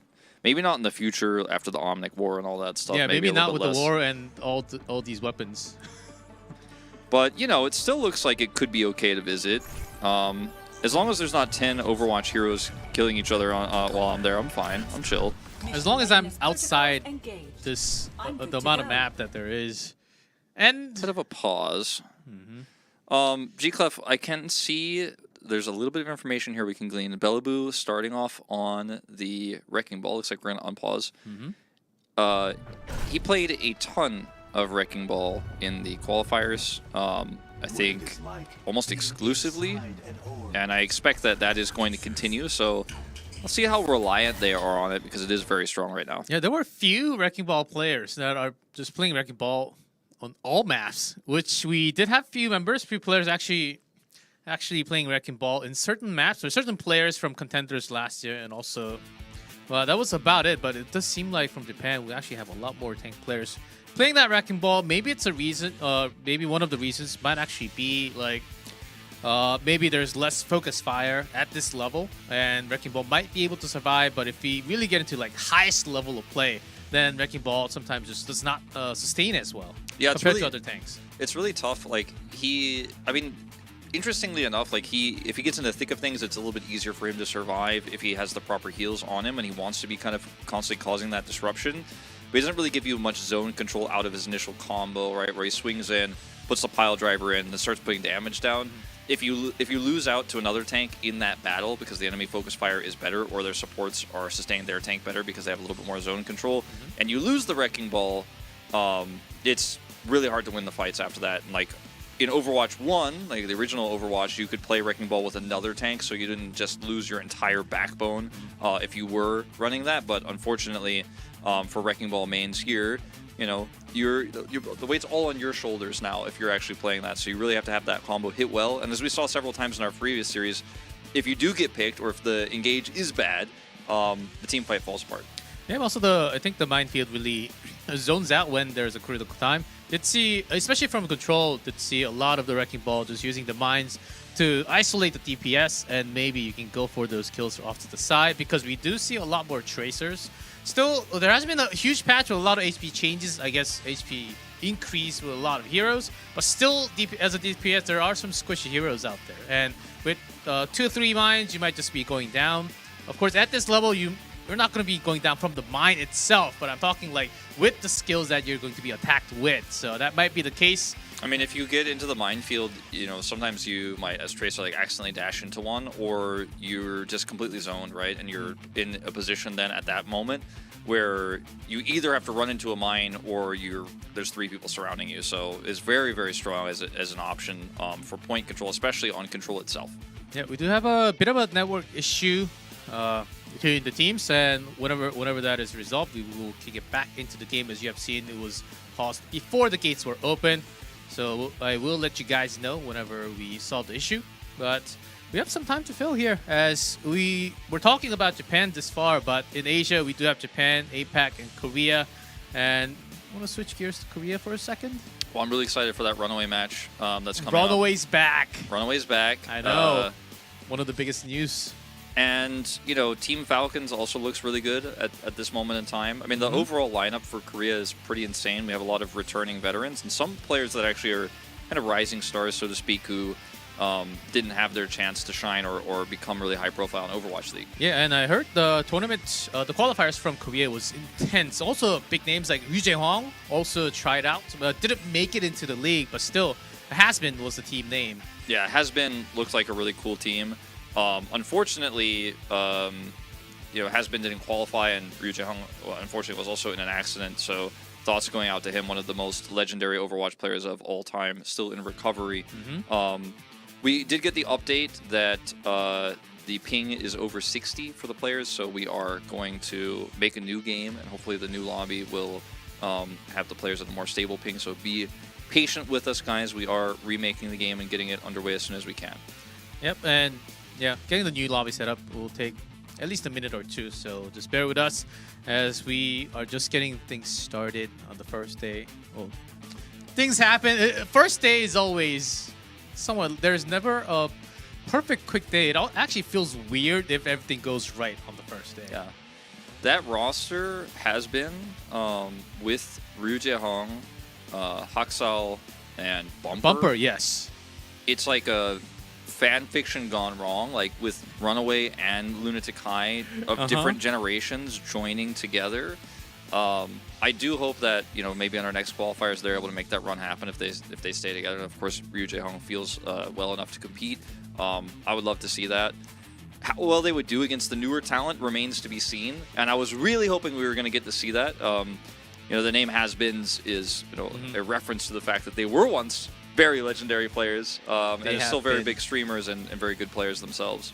Yeah, now they're mostly streamers, variety streamers actually, and I actually heard after from their YouTube too, as they might actually try maybe not with the exact same team. If they can for the next season or next qualifiers, when they can try, they will actually try again. That's what they said. After the qualifiers, when they dropped out, could not make it through the last chance qualifiers, so they could not make it on the first 2 days. Had to try from the last chance qualifiers, but with the substitution was, I believe, MCD as a support. It just sometimes when you have a sudden change of members, it just doesn't feel correct. Things just don't line up perfectly. So I think that's what happened. But still, we do have really good 9 Korean teams up and ready to go after how many days? 2 more days of Japan, 1 more days of APAC, and then 3 days of Korea coming this week. So 7 full days of Overwatch for how many months? I can't count. It's a lot. Yeah, 2.5 months straight, at least. So, yeah, I mean, the other thing I got to enjoy, which is rare, right, is you actually get to see players were streaming their qualifier runs. Like Jaehong was actually streaming. Yes. Runner was streaming as well, and it was fun to watch Runner's reactions as his team was playing, because he was losing it, Runner style, as he always does, and giving feedback to the coaches literally as it was happening. And we've all seen like Runner's VOD reviews in the past. I mean, I say we all, but everyone in Korea who cares about Overwatch has, right? And he's a very strict person, but he's also high energy. And it was really fun to see his opinion on the game now, after so many years, and after he's still managing and helping coach his team. And his thoughts on the game and my thoughts like really align in terms of what he was thinking watching the team fights and stuff. And I just felt really lucky that I got to experience that. And obviously we'll be talking a little bit more about this when we go to the runaway matches later on this week themselves. But really fun that we live in an era where everything is a little bit more open than it was in Overwatch League. You know, a lot of stuff was really behind closed doors. And now, in Korea at least, a lot of stuff was pushed out. Scrims are being shared around the world. Yep, and the fact that the greatest part is that you can actually still go back and watch those replays up there. They do have those replays up there, so if you want to check those out, you can actually go back. And we do have the observers. Of course, we forgot to point out that the main, the head observer is actually Myeonbong. If you guys remember Myeonbong, and he will be leading the observer team as we're following Japan, following APAC, following Korea. He will be the lead in charge for the observer team. Yeah, it's really cool to see. You know, we have a team of some of the ex-pros, Myeonbong leading the team as well, of people who obviously know the game at the highest level, who are able to find the key points really quickly. So really glad to see he's on the team. I saw him actually backstage earlier and got to say hi to him. It's been so long since I've actually seen the man in person, since he's been traveling around the world, big superstar. The game should be remade and ready in a little bit. I did get a news that the game is starting real soon. It shouldn't take much longer, like a few seconds actually. Oh, okay, the pause is gone. It's gone. We're gonna go into the game. Sign. Yeah. And not really hearing it.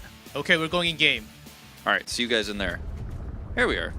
Ooh, a little bit less of a vacation spot here, though. I would like some warmth, though. It's pretty cold still. It's wintertime in Korea. It has been abnormally warm, though, hasn't it, this winter? Abnormally, yes. We'll see. All right, so are we going to see Lifeweaver? That can't be real. No way. That can't actually be real. Maybe just for the pool. We'll find out. Could be trolling this. Alexander, don't get me excited. Don't do it to me, Alexander. Maybe. I mean, maybe Cassidy even. Oh. Of course, we weren't going to see Life Weaver. No one ever plays Life Weaver in Pro. Not here. Maybe just for the Widow pull on like some of the early points, like King's Row open gates. But except for that, we don't really see Life Weaver, so we're back. Cassidy is going to be a great answer to this Echo if Vilia can actually get in position to punish the Echo. Also a more rare pick right now in this meta, the Cassidy. Let's see if he can actually get line of sight. Yeah, especially on this map, Echo can be in the air, but it's not going to be max distance, too far away. As we do see a couple of pickup already happening here. The DPS down, Jin does go down, Pandia getting an early lead. With a Wrecking Ball off to the side, but the DPS the damage has been done. Yeah, damage has definitely been done here. Jin gonna respawn, and the cap goes over to Hayabusa here. Fregre only getting 40% charge off of this, so not gonna have an EMP for the next contest, but see how much he can build off of this one. They obviously want to keep this going as long as they can. You know, I know that's one of the most generic color commentator phrases of all time, but it's true, like, you didn't get that much momentum on your first cap win, so this next one is not a gimme by any means. Yeah, not yet, Hayabusa. Oh, that Sombra did go down. There's a fire driver onto the back line. Still both DPS gone from Hayabusa. It does seem like the control has been turned back already from Pandia. There's a push. Not really using the ults yet, as they do have 3 stacked up. Hayabusa looking for that second ult coming real soon. Like I said, you know, they didn't have enough, they didn't gain enough tools for that to be a straight up gimme, and obviously on Samoa, it's really easy to actually retake this point because there's different angles of attack, and they have an Echo. Now has ultimate as well, trying to control this choke. So, gonna go ahead and grab Cassidy. Yeah, for the duplicate. And Justin not really buying time as Abuya is willing to let go a few percent off of the first control, the false bomb. Nice. Bellaboo, he's super low. He needs that minefield for this fight. So 4 lessons from Navis and finds a kill into Cassidy early on. Docs. Oh, no sound barrier now. So do they really want to fully commit? That will be the question, Pandia. They do have the percentage still going up to 50% now. Hayabusa 4 ultimates ready to go. Bellaboo has just been so low this entire fight. They can't actually win it without him, and now he's down. Easily picked off from Sanyo and Justin. Really good chase down there. That was actually clean. Jin's Transcendence wasted. A little too slow, and then EMP immediately to turn things around. Can this really happen? Okay, a few kills happening from Pandia though. Trade has been better. Sanyo looking for more kills, but yeah, it's actually going to be Vilia. Cassidy picking up more kills to trade. Never feels good to lose that 1v1 as Cassidy. And the cap does come through eventually, but a very messy fight. Very expensive in terms of ults, and Hayabusa not really syncing their ults together very properly there. Bellaboo being the one who was targeted so early made it so tough to actually fight until he got healed back up. And Mimosa keeping that sound barrier. Let's see if that actually worth it at the end. There's Justin poking from the side, as not really in the air, but Echo does seem like putting out damage. Just end up going down. Mimosa, a few more. Vilia just doing a whole lot of work with this Cassidy. Certainly finding reasons why he's playing this Cassidy for here. Yeah, well, when they're fishing a barrel on the retreat, it's really easy to hit those shots. He is going to land all of those, so making up for losing out to that fight against Navis earlier. Navis, speaking of, going to swap here, hoping that he can build a Transcendence to win the fight here. He needs to win 2 fights, basically. This first one, then build a Transcendence, and then they can win this map, but it's going to be so difficult. The only opening tool they really have is this duplicate. Yes, we'll see. And it's going to be Wrecking Ball double. Immediately hacked from Fregre. Yeah, that's just not what you want. Yeah, the time hasn't gone. Oh. Okay, Fregre is dead. Not sure how that happened. That's an opportunity. I think after the hacking, could not really translocate back. And Justin, after the duplicate, will be finding a whole lot of kills from the air. There's a beam. 95 onto the other side. Hayabusa looking for 5 more %, and Pandia. Let's see the ult count now, 1-1. I mean, Nevis didn't actually get Transcendence, but they do have a ton of control here, and Hayabusa's gonna have to use this Wrecking Ball to engage. There's Bellaboo. And overtime, someone needs to touch. And immediately Zenyatta's gone already from the field. Pandia, can he really hold up? Rally. Alexander. Okay, Rally coming out, as you say. And they're going to get the cap here. No ults left for Pandia. This is looking really tough. Really Ooh, no big one else can turnaround. come. Yeah. There's the ult, just to celebrate. Put those mines down like confetti. That's going to be Hayabusa taking that one. So, you know, a bit of a rough start, right, with the pause and everything, the ping issues. We got there in the end, and there were a few strange moments where some picks happened, right? And watch this one more time. This is the Docs, you know, re-engage here, and then there were definitely some moments in this Echo swap for Zessen that I actually thought they were going to be able to pull this off, because when he got hacked after he cloned the Wrecking Ball, he didn't die, was actually almost able to get his mining field anyways, but still, even with the pick they got right afterwards, not able to win the round. The last fight's all that matters. 1-0 start here for Hayabusa. And still keeping that Cassidy. Pandia seems to be pretty confident with Sombra switching. Very close start, just like our first series. And Bellaboo and both Bellaboo Docs always looking for the fight from the side as the Wrecking Ball. But early found from Justin off Echo. This Echo's actually staying very close to the land. Yeah, the Wrecking Ball engage is so much of this composition. As Zessen is down now, that might just be the go button for Hayabusa to push into the point. And Bellaboo has to stay behind the wall to get some heals. And with one man down, goes back to the heal. Still will be able to sustain, and there is Villiers again.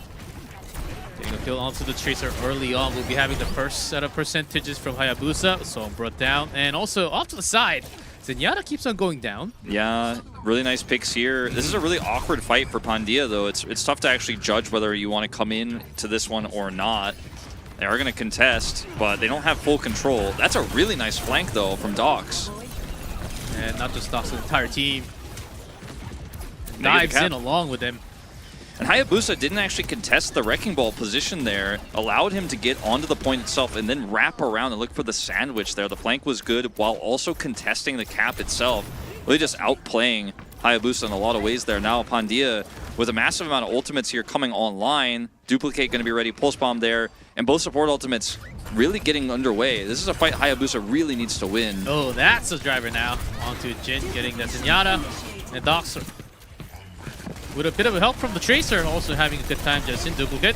Wrecking balls all let's pretend like we didn't see that. No, that's not like this. That's a duplicate. And sometimes that's the reason why at the early stage of broadcast you did mention that Echo does need you do need a wide hero pool to play that hero. I think a little bit of a boop there from Bellaboo as well to mess with that one, but Pandia here, it's over 50% now, getting closer to those support ultimates, winning a lot of this point control without fighting, so they haven't actually been able to heal up to that Transcendence. Jin has advantage there, but second Trance is always the best one. Yep, 60% now, but there it is. Cassidy with 2 and 3 more ultimates coming online real soon. So Hayabusa, just for the push, want to delay a little bit and get the control back finally. EMP, but only 22%. EMP is ready, but let's see if Nevis can actually avoid it. Yeah, Docs might be thinking about the mine. There it is. 2 EMP'd away. No follow-up kill, and Docs finds one. And what's happening? Actually, more ults being used from Hayabusa. Yeah, that was actually really well played. So patient from Pandia, because they waited for the EMP to come out. Then the new Trance was forced from Jin as well, so they waited so long to Trance just to know guaranteed they have that ultimate, and then they could layer the Sound Barrier afterwards as well if they needed to, and they slowed the fight down, got the better ult trade, maintained control of the point, and they're looking to tie this one up. And let's see, early minefield, not onto the point. Docs finds one. You get more. Bellaboo doing just some counters to trade, so we're left with 3 on the field. Meantime, and some more work from the Tracer, and also the Wrecking Ball. Echo in the air, trying to turn things away as it is 99 for Pandia. Yeah, if Docs' ult was actually a little bit stronger there, maybe they actually end up winning it, but I think now they're probably going to have to reset with Zessen also taken out. And it's already up to 53% again of his next one, so they certainly could win it off of this next fight. They have a ton of ults here, but the execution's going to have to be crisp. Villia running back on Soldier as well. Soldier with Alexander's Moira now. And Hayabusa, they do realize that they need a lot more hit scan and damage. Here's Justin. A single more kill can actually beat the map here as they're holding 2 more ultimates. This one goes wide. Duplicate into Tracer.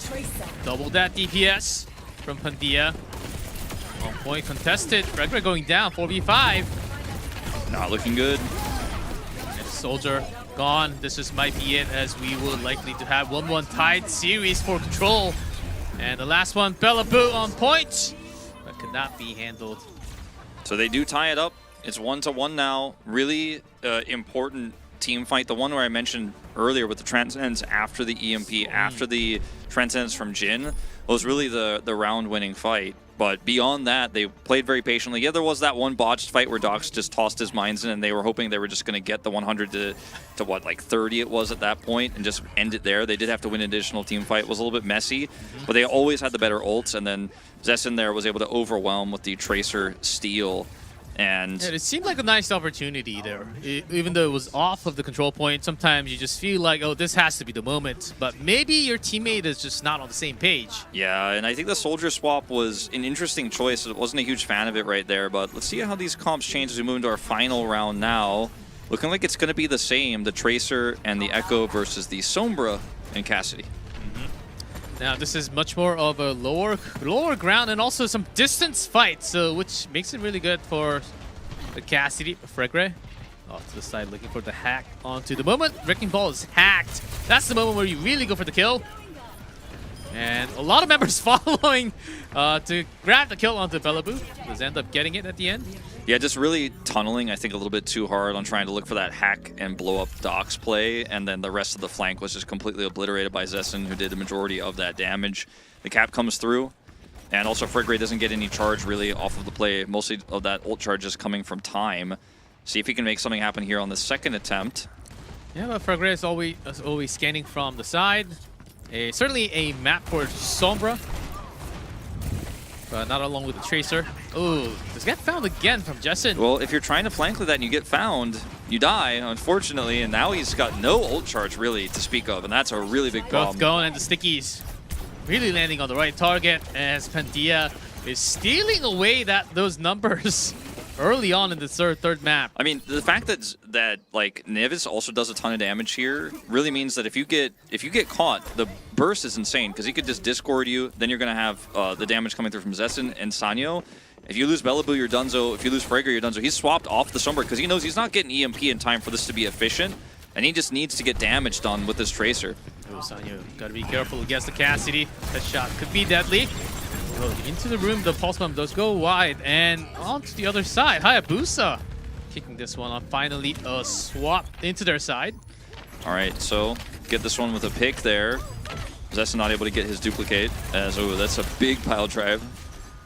I don't know if they actually want to commit any further. Just back off, hold the point. If you lose control of this before Jin gets Transcendence, you're going to really regret it, Hayabusa. They have to play this one out slow. I like this position here from Villia. Certainly a map for Cassidy to keep some distance, and you can still put out full max DPS. Yes, just in the air duplicate this time into Wrecking Ball once again. And a lot of ults being popped. Pandia still holding on to 2 more. Hayabusa still needs some more to be online. Chasing a Tracer there, see if he can secure the kill. They will. And the control point has been swapped now for Pandia.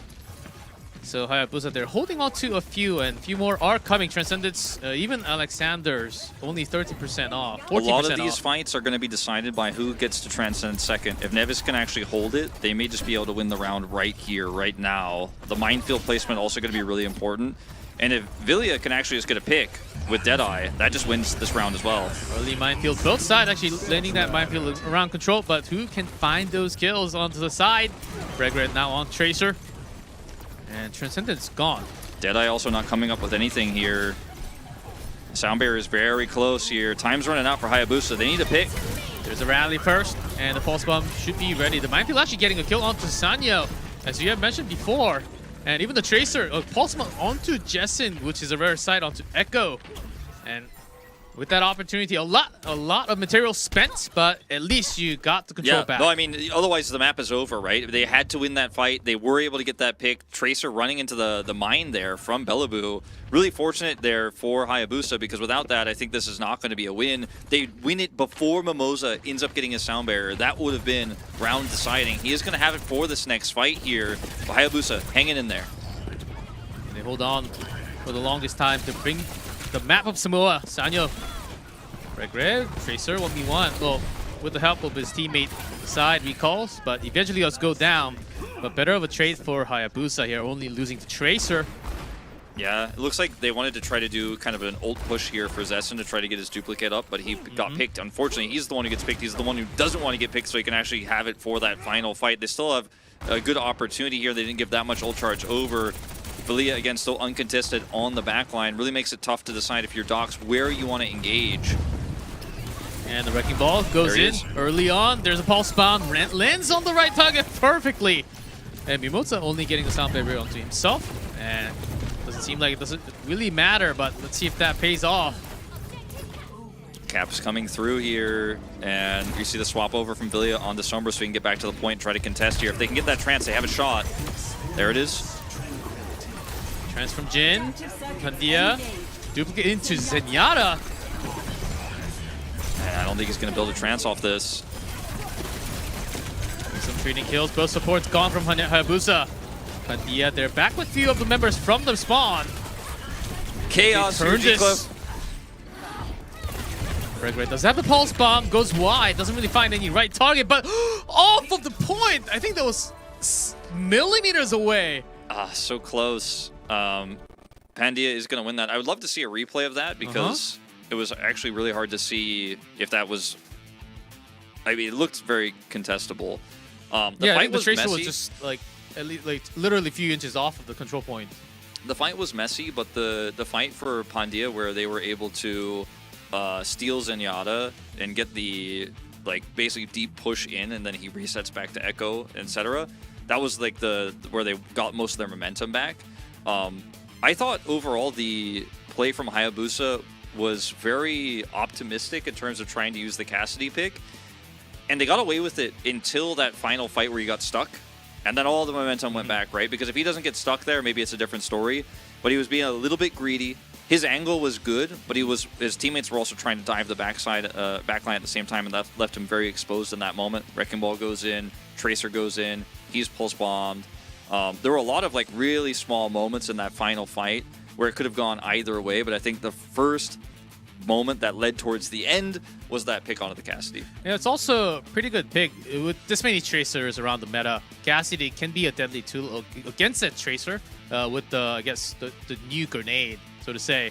But if a Tracer can't really get the pulse bomb onto Cassidy, that's the other side. Because Cassidy is actually one of the easier DPS targets to get that pulse bomb stick, which only we got to see once in the entire map, I think.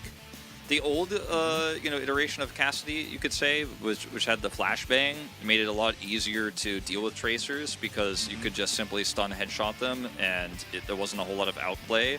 And that's part of why it was changed overall, ultimately going into Overwatch 2. But, if you still play it well and your team supports you and you have a Brigitte, as they did, that can kind of back you up, because he was mostly using the Brigitte for blocks when he was putting up his Deadeye. If they could have had a little bit more synergy there, maybe a little bit more protection, maybe he ends up getting the damage done, because the accuracy was clearly there. He's obviously well-versed on Cassidy. He obviously knows how to play the hero very well, but in the end, ultimately, it wasn't enough. Very close start, as it was in our previous series, right? Our previous series had a pretty close start on Control. This one even closer. Hard to say who I favor going to the second map. Yeah, that's also the thing. Samoa, things are very different, especially with how the map is actually designed. Especially on the last Control, where we don't really see the real fight happening on the Control, because you do have to have that small ramp before you going down to the Control side. You oftentimes stay around it. On the left, there are some of the other structures that you can just hide yourself in. So usually we did see a lot more supports out of the Lucio, but this meta, I think it's really the Lucio. If you don't really have the Lucio, it's really hard on all maps right now. So that just has to be really hard. And we did see a moment of just having a sound barrier onto himself. That's also because everyone is spread apart. You're just not around your teammates. That's just how Samoa works sometimes. Yeah, bit of a mistake there, but it was a chaotic fight, right? And they were trading transcendences, and I think he was hoping he was going to layer that, but didn't have the line to get the sound barrier up onto his teammates. Was a little bit too far away, as you say. We will be going into our map vetoes for our second map of Hybrid fairly soon, so stick with us, guys. We are in a little bit of caster filler mode for a second until that is ready. Yeah, because we do pick the maps after, so we'll actually get to see what the map veto is like. And interesting moments from Wrecking Balls. I was expecting few Wrecking Balls, but this is a lot more than what I expected already, coming up from all these teams from Japan. And maybe not just Samoa, because I do have a lot more maps of Wrecking Ball potentials. And I wasn't expecting this many Wrecking Balls from Control yet, but we already have about 5 Wrecking Balls already.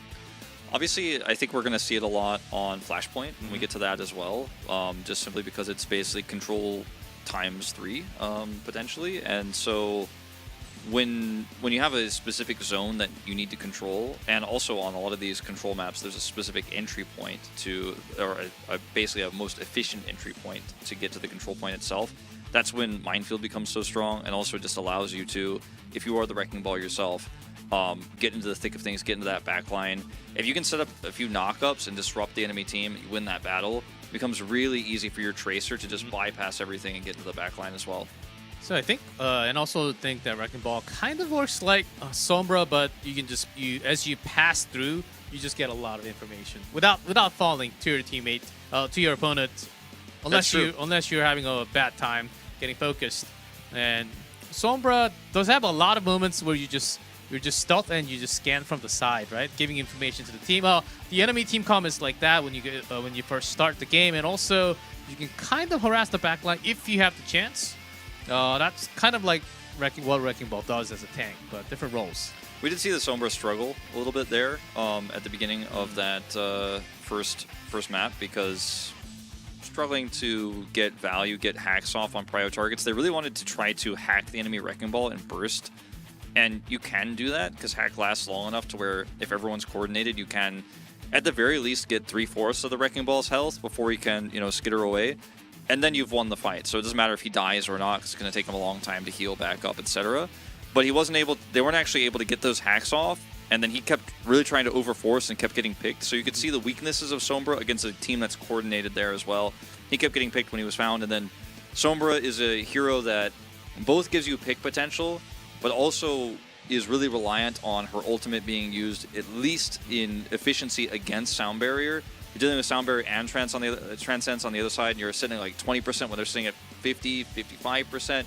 You got to swap. He made the right choice to swap. I think that was absolutely the right call. But unfortunately, they weren't able to find much more success with it either way. It's time. Okay, we finally have the map, and we're going to Blizzard World for the first time.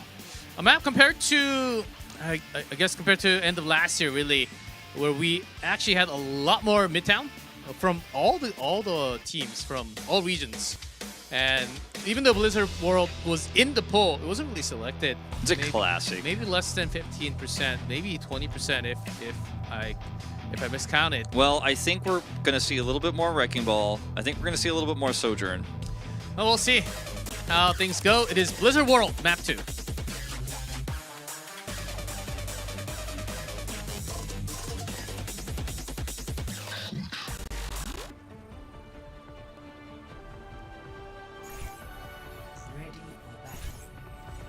Welcome to Map 2. Thanks. With the pylon in the middle. Thanks for welcoming me, G Club. Oh, you were talking to chat? Oh, my bad. Oh. I just try to make everything about me, don't I? Well, let's take a look at these comps. Freygrey on the Sombra, rather. And Villia was hovering the Cassidy. This does make me worried. Widowmaker probably just for a potential pop-up. And that'll be it. For the solo shot, maybe looking with the head. What's up? Hey. And that's what we see. Lifeweaver. Oh, never mind. Never. Villia going back to Never, Cassidy. G-Cliff. Once. It'll happen, trust me. Oh, the almost deny on the teleporter. That was actually so sick. Oh. It didn't work, though. Oh, man. That's a Lucio gone. And we'll be missing some sustain from only the orbs available from Zenyatta. And that spawn is actually a pretty long spawn away from the point. Not to mention, oh man, this actually is a disaster. Oh. Hayabusa got the cap. It looks like, I mean, they are just going to have to try to struggle the way back through their own choke point to contest. I just don't see it. Pandia might be able to contest a few more seconds, but I think that's just it. Spawn was a little too far. Wrecking Ball can be fast. Okay, there. Okay, I thought for a second for Pandia was deciding to contest. Hey, he bought like 2 seconds. Okay, so that attempt actually to look for the Wrecking Ball knockoff on the teleporter lost them all control because he had to then immediately retreat after he failed. Couldn't use his cooldowns to stop them from getting in. So Zenyatta straight up got to snipe a Lucio. And that's great accuracy, but also your Lucio shouldn't be snipeable like that. You should have a little bit more of a front line. I think it might have been Lucio trying to bring back Dox into the safety spot. I think you're right. And I think that's where he was found. Well, Hayabusa, because of that moment, will be having an easier push. 5 minute plus of time. Starting now. Okay, Valia trying to punish this Tracer. Side, Tracer recalls back, and you can only blink so many times. And eventually will get picked off. Sonya didn't really use the Pulse Bomb yet. Has few ultimates being ready. The steamroll through this first point to A is kind of unreal, though. Where is... Or B, rather, I should say. Okay, Justin is on point. Finally! I thought Pandia was struggling to keep on the point. Hayabusa keeping all the ultimates, though. And same for Pandia, except for this duplicate.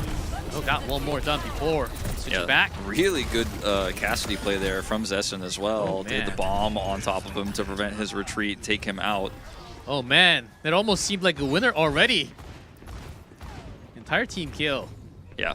But it does feel like the game might be over with how much Hayabusa is crushing them, but not quite there yet. They're now caught in spawn here. And that's the recall. Don't want to fall into the icy water. And Billy onto the side will get a kill onto Tracer regardless. We are about to have 10 Overwatch 11 ultimates in Overwatch 2? Overwatch 1 habits die hard, all right? We're going to have 9 ultimates. And that's one of the better EMPs that we have seen tonight so far. Straight onto the support line. But Fregre oftentimes getting caught on the way back, seems like. Lilia not have enough HP and the sustain from the back line. Hayabusa, after doing well with the EMP, somewhat of struggling moments from Pandia now. Yeah, a little bit of awkward there. The EMP was decent, but then the follow-up wasn't there. And they do have both ultimates here to try to contest the point. Let's see if they actually drop that trance first. It's going to give Zest enough time to get his Echo ultimate online, the duplicate. Bellaboo's already down. Bellaboo. This is huge. They actually get to save both ultimates here, and the duplicate is formed off of that play there on the choke. They've held this choke super well now. And what looked like an insane steamroll is now brought to a halt after 2 decisive victories here. Now they have the choke control. Now they have Dox with the ability to pile drive in. Mimosa spotting here, getting some additional information. This is going to be a tough fight for Hayabusa to win. And Fregre, he's not in a position really to build EMP charge, so see what they actually decide to do on this next push. Might be looking into the hero swap soon enough. I think he probably should. But there was no hack. Okay, Bellaboo after the minefield. Just going off with the low HP. And his Dox Justin with the duplicate off now. Could not find extra kills. But Jin with a snipe. No Echo on the field with 4 ultimates, so he can still contest. And that will be Transcendence first off. With the Tracer Pulse Bomb. Doesn't find the kill yet. Hayabusa still contesting pretty well against these ultimates. Yeah, Dox is a clone. Or the Dox down here. Sniped away. Davis and Zenyatta doing some work from the back of both sides. All right, barrier down. They're committing all the ultimates here just to try to hold here on B. And he was hacked immediately after, so Fregre wanted to find it. But Pandia just having the better moments now. Time from 5-10, it is now to less than one and a half. I really wasn't sure they were going to make it. After Docs died there to Fragre's little cube, I don't know what that ability is called anymore. I always forget what it's called. My Sombra was different. Back in my day, Sombra did different things. But he died to the cube. I thought that was going to be it, but then both ults committed. The support ultimates allowed them to buy enough time. Zestin gets back. And now it's really tough to actually get Villia into a position to do damage here. This next EMP is going to be, it has to be capturing. Otherwise, this is probably the end of this first round here. Let's see what Fragre can get done. Yep, unless Hayabusa can continue their push. Pandia loaded with 2. Transcendence. Okay, they really want to get this push done. With 40 seconds left. EMP all the way onto the top. Got a 2 more. Pandia still having few members. Docs not really hacked away from the distance. Was able to locate Mimosa, trying to stall some time. But that's just going to further their respawn. Yeah, and that's going to be 2 minutes left on the clock here to finish the map here for Hayabusa. Really nice EMP from Fragre there. Hits Nevis and knocks him out of the fight. So he couldn't Transcendence during the EMP. And also, he didn't have it, but you know they don't know that 100%. They thought he probably did. Either way, blowing up right away so he doesn't have the opportunity to build that last part was really important. He is going to have it here for this next contest, but good EMP angle.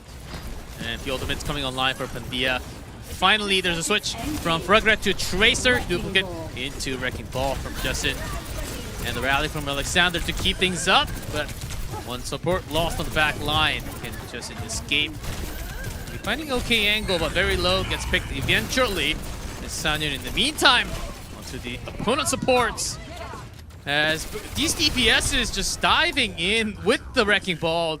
They don't really care about the supports at all. Villia looking so comfortable here on this Sojourn. We hadn't really seen it from him just yet. Finally, he's pulling it out in the final push here after B.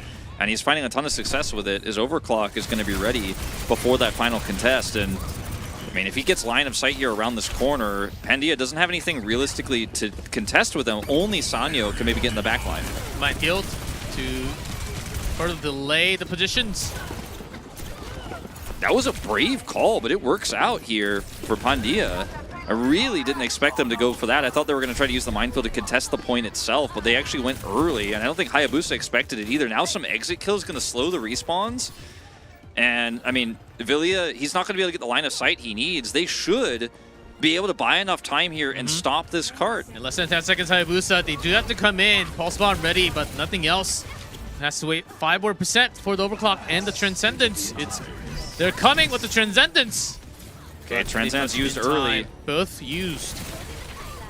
And Alexander going down. Mimosa does have the sound barrier, but will be going down. Ajax! And that's a double from Fragre. What a bomb to get that damage done. Pandia, what seemed like a pretty easy defense. Villia has to pop off. Oh, he's overclock, so not low. really landing on the right target. The power slide away, he does survive for the moment, but not for long. So Sanyo will be able to get that kill, and the defense, it seems like it is just going to be 2 points for Hayabusa, unless there are some more kills. The death throws here, the minefield as well, and that is going to be the defense complete. No finish for Hayabusa. Chaotic on that last fight. I gotta say though, Villia, he's really starting to come into his own in this series, right? He pulls out the Cassidy, had some high value plays. The Sojourn ended up working out very well for them from B to C. They're unable to finish the map. Double kill here from Fragre, unfortunately, still isn't enough because they don't have spawn advantage. Oh man, that Ajax was incredible. Yeah, I mean, if he doesn't hit that pulse and the sound barrier goes off, I mean, it's an even easier defense. But he kept their chances alive for a little bit longer. Yeah, some highlight moments from Fragre, who switched from Sombra to Tracer. He looks way more comfortable on Tracer, to be honest, than he does on Sombra.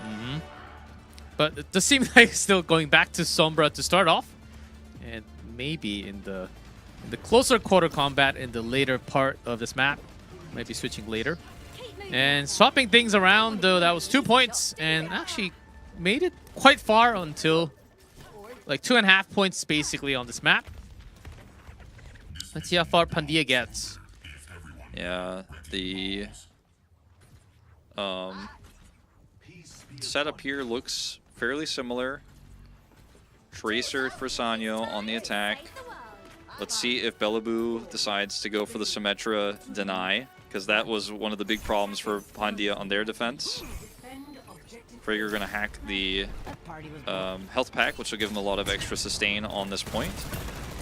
No attempt by Bellaboo here to try to stop them on teleporter. Will again be the Sombra's duty to hack away the Wrecking Ball. And Doc's in position along with the teammates. Yeah. Jin from the top looking for the snipes, not happening yet. Some of the damage member from Pandia. As okay, Doc's pile drives in, few of the members up in the air, no kills yet. Jin finds one from the back. This guy is still alive somehow. Yeah, it looks like a very successful defense here so far. Even Sanyo getting caught by Villia there on the grenade, so that's the wipe. A lot of the time now burned here, but you know, this is a composition that's not reliant necessarily on ultimates here. It's actually going to be fine for them to reset and look for another push. And I do have to say that I do like the positioning and the setup from Hayabusa. They were pretty well positioned, and the supports, the sustain looked, it was coming through into the DPS really well. So here's Pandia, the second try. Onto the point. Jin is actually online today. Yeah, that wasn't the first kill that we have seen today from the Zenyatta. Yeah, he got that pick on Mimosa earlier too. But as you have seen, Pandia picking up few kills, as you can see. Sanyo ready with the pulse. Not going to use it yet. Don't need it, so you can find the kills. Yeah, looking like that's going to be that here on the cap. 2/3 of it at least going over. Hayabusa without their Cassidy. Going to struggle to contest Jin. Just going to go ahead and try to buy time here with his pushing even Wrecking Ball. further, Bellaboo just looking for the spawn. Just wanted to delay a few more 0.2 seconds. So the problem with doing stuff like that, like Bellaboo just did, is it's going to cost you a lot of free ground. Because as you get pushed back and you're low, they can chase further and deeper. They have all their ults because they were able to do it based on a mistake from Frigre on the side. He went down, so they lost the point for free and then desperately contested because they felt like, oh man, we really just messed this up. They're going to have a great time. We ruined our defense there. But if you stick around, try to buy time, things will get even worse. And they definitely did. Is look at the free push now. They're even going to be able to break through the archway, which is one of your strong defenses here towards B that you're no longer going to have. So big mistake there from Hayabusa, going to come back to bite them. Yes, pointed out. I thought Bellaboo might have wanted to switch into a different hero. That's why he was doing it. But didn't turn out to be the case. As Pandia, 4 ultimates ready. Asambia recovering in 15%. There's High Noon first. Double! And Asanyo. Pulse is big. Man, both Tracers picking up doubles today. That's insane. Same map. And that's a huge win for Pandia. I mean, this is looking really rough. And they were able to do it before the EMP was ready. 2 support ultimates ready to counter that. And oh man, they're even dragging them down further. Oh, going all the way. And Docs just wanted to press the button and see no one comes through. Let's just have an easier fight and get this second point. Bellaboo, man, somebody's got to get this guy on a leash. He is going in for these late contests when his team is not there. And your Wrecking Ball, sometimes you could buy a ton of time. In solo queue, you know, you've seen a Wrecking Ball spin around a point for so long. As watch this. Double kill coming through here. That is what helps them push it through. And they've been so ult efficient. And Frigre has picked again before he can EMP. G-Club, this is, they're running away with this one out. I mean, they have such a long amount of time. They don't even have to finish the map to win it. As long as they get to the point, as you can see from the right side of the screen now, there's Frigre with the EMP, looking for that chance of opportunity. Wrecking Ball. Buy some attention, but Frigre can't really find the angle. As soon as you translocate, you're vulnerable. Everyone's going to call out where you are. He's dead again with no EMP. Oh, but a shot onto the Tracer. 4-4. Could be the chance. Also with the rally. That's been used from Alexander. Bit of a broken up fight. Looking very desperate here. They need to stagger these tools as best as they can, but not like this. They need to win a decisive fight. And they are regrouping with 3 ults. Yeah, keep an eye on him. Real soon. Because he's the one who can't get caught. That's why he's split with Mimosa. So one of these 4 ults goes off no matter what. EMP. On to 2-member Transcendence, keeping everyone alive. Really well done by Nevis. Pandia still with 5. Sombra gone. This might be the push to end. And with the sound barrier on all 5, Pandia, everything lined up for the win. Hayabusa just cannot handle without the ultimates ready. The EMP just doesn't do enough. It does not do enough. And that should be the map going over here. It's going to be a 2-0 lead here for Pandia after a few really poor team fights. Ultless just out-mechanicked in some of those, between A and B in the middle parts, and then overextensions from Bellaboo really coming back to hurt them. And then they wanted to use Frigre's ultimate, the EMP, to great effect, but he was looking for such an ideal EMP multiple times because he knew the support ults were never used. He's like, man, he still hasn't tranced, he still hasn't tranced, he still hasn't tranced, because they never had any threat. So when he ultimately finally goes and does it, which is why I was saying watch the Zenyatta, he's only able to hit the Lucio. And if you don't hit both, one of them will ult, yes. And then if you start winning the fight after that, the other one will ult as well, and they just couldn't deal with that. He needed to somehow hit 2, which I think is why he died multiple times, because what he wanted to do was hack the Zenyatta and or Lucio, then EMP the other one, but every time he got found out and he dropped his translocator, they know exactly where his translocator is, he has no escape, he's blown up, and that momentum just kept and kept going over This and many over. sentences from Wolf just means that you were just not really finding the right chance of opportunity or window there, as that took several times of opportunity, did fail a couple of times, and in the meantime, payload's pushing from the other side. So that was map number 2. Let's see if Pandia can actually go to map 3 and close this one out, or Hayabusa kicking things back. But before we go into that third map, short break, guys, and stay tuned.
And welcome back, everyone, to Overwatch Champions Series. Japan Day #1. Yes. Series number 2, map number 3. You're right. You caught me right there. It's push. It's push. It's time to push that robot. It's push. It's not Flashpoint map number 3 anymore. It's actually push. I personally like it, having that swap, because sometimes when it was a 3-0, we just got to see on the Flashpoint, and we never really got to see that push. Now it's swapped back and forth, so we will always get to see push, and the map is Esperanza. All right, so we saw Coliseo earlier. Esperanza now. Banned by Hayabusa. No street yet, but we'll eventually get to see all 3. Yeah, eventually we will. Hopefully, knock on something would like. But this one, our last series actually was a finish at like what, 5 minutes, like 4:50, something like that. Yeah, there was plenty of time bank. I don't think that's gonna happen this time, G-Clef. I think it is gonna be a much closer map. I think these two teams are a lot more evenly matched. So right now, Pandia has a 2-0 lead for tuning in late. So if they win this one, it's done. We only have 1 series left. But this could be the beginning of a comeback here for Hayabusa. They have had a little bit more rigid of a playstyle, and it hasn't been working out. Just a few small mistakes have let Pandia back into the game every single time. Yes, we will see what happens. This is a match point for Pandia, but maybe an opportunity for Hayabusa to come back. It is a push, a different map. Let's see what happens in Esperanza.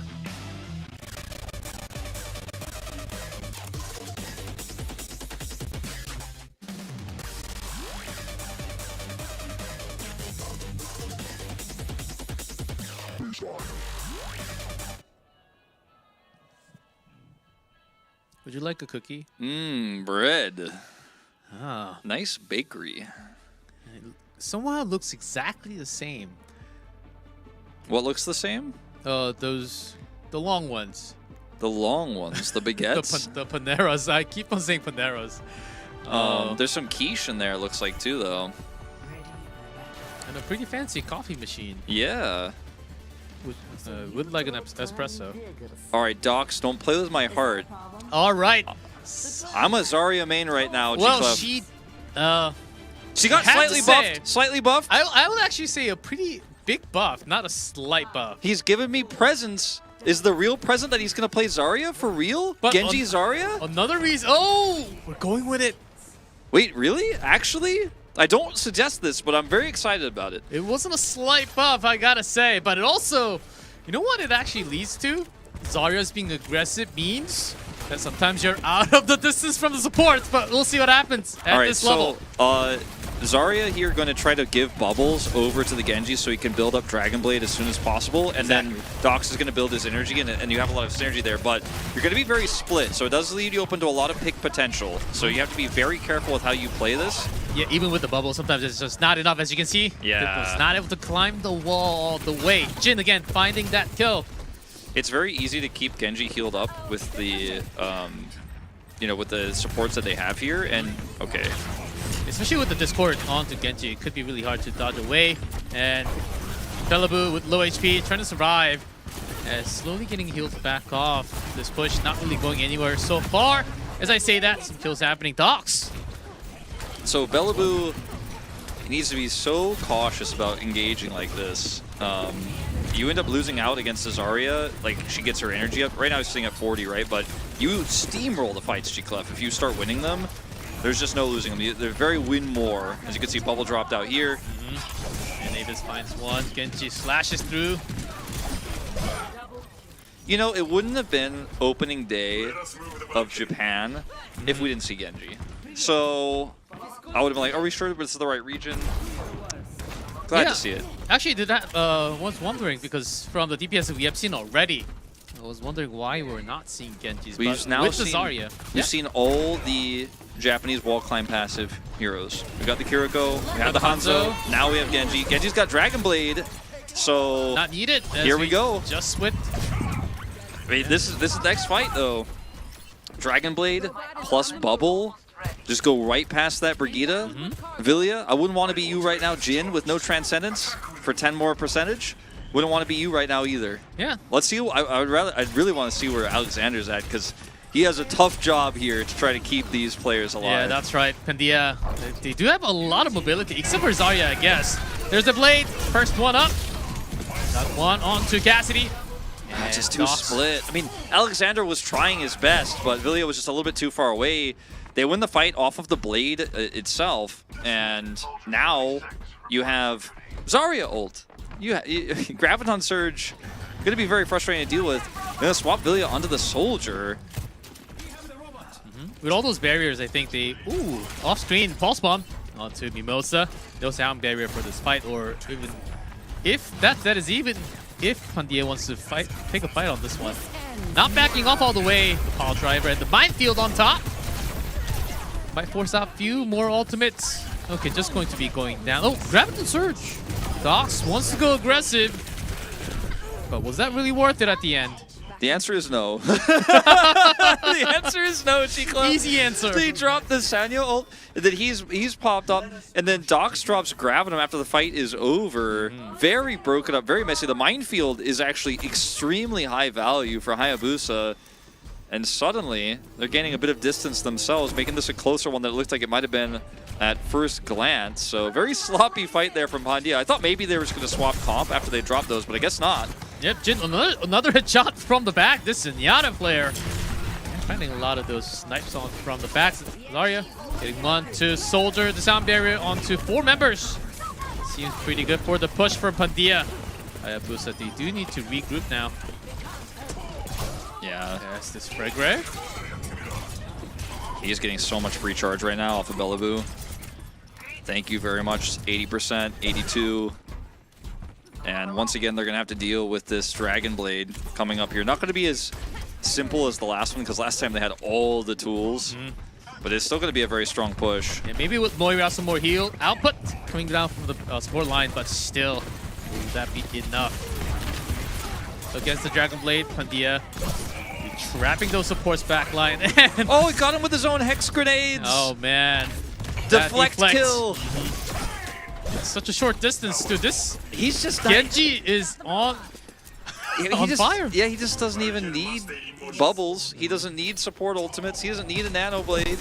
He's just doing it without his own with his Dragon Blade. He doesn't need a Nano Blade. He doesn't need a Dragon Blade. He's just doing it with his straight up buttons, man. His left click, his right click, and his shift. Oh, there's the blade now. As just looking for a few more. Okay, must have been booked away.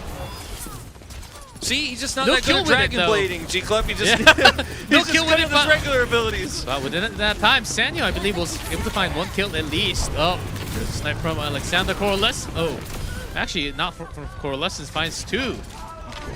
Docs, in the meantime, was able to trade a few more. Bellaboo back onto the robot.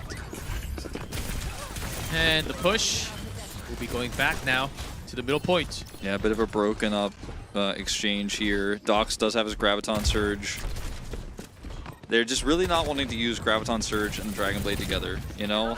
It's simply just not going to happen. But hey, maybe this time they'll have a Pulse Bomb. Big Bang. Love to see it. There it is, coming out, the Graviton. It was supposed to be paired up with the Pulse Bomb, I believe. That's why they pulled out the Tracer in, but still, doesn't really need it. Pandia, just with few ultimates, is able to push, but look on the other side. Hayabusa keeping a lot of their own. Yeah, Bellaboo actually got a really nice pile driver there on the way out, so pilled a bunch of ult charge up. He's going to need that minefield here to potentially contest what could be the end of the map if we see a big fight going over Pandia. They don't have great tools, and their composition is based around either winning snowbally fights with the Zarya or Dragon Blades, right? And it's an ult-based comp, so they need a little bit of time here to finish building that up. Zessen going so fast on his Dragon Blade builds. Even some more time, because I believe Sanyo was able to get a pick onto the enemy Tracer. Just an immediate response. 2 members down without the blade, as this Genji is slashing, dashing through. All right, I'm changing my player of the match vote. Did you already vote? Okay. I do have the right vote, guys. Oh, man. Didn't get to see that Genji before the vote, but this is the thing. He's just doing it by himself, it feels. Sometimes it was even without the bubble. I mean, he has a Kitsune, he has a Lucio, but yeah, without bubbles sometimes too. Look at this guy. Just look at him go. He is just dunking on him. Oh, and the blade. The blade actually not being as efficient, but still buying a lot of room and the push as they're getting closer to the second point. Oh, he's playing his favorite hero. That's what he's doing. He's having a good time. And unfortunately for Hayabusa, they are not, as the tactical visor is ready. Maybe he could stop the Genji with that. But, Nope. unless the Swift Strike hits them first, and on top of that, Sound Barrier from Mimosa. 2 members down, Jin did pop his own, but 2 members down, and that's a 4th. Bellaboo only left. Oh man, Docs, he is just burning them up here. 70 energy plus still as the robot is pushing. We are almost to the end of the map, and that tac visor, I don't know if it's going to be enough on its own. Reinhardt to delay. Justin was stunned for a second, and Bellaboo finally, and Justin will be going down. So this push finally will be halted for a second. All right, the Reinhardt delay is the only thing that can kill this Genji. Nothing else can stop him. That is actually really important because it's going to save their map. You know, it stops Docs on the push. He's still maintaining high energy here, 75 plus, but grab and surge. Oh, before that, and can they find more kills? Vitality field gone, but the damage has been done already early on. Docs wanted to press on to a timing that wasn't expected by Hayabusa. It seems 4 more kills, and Pandia might be able to push on further. Yeah, the robot pushed back quite a bit. See if those respawns can come through. Jin will have another immortality field here, but the Dragon Blade is ready.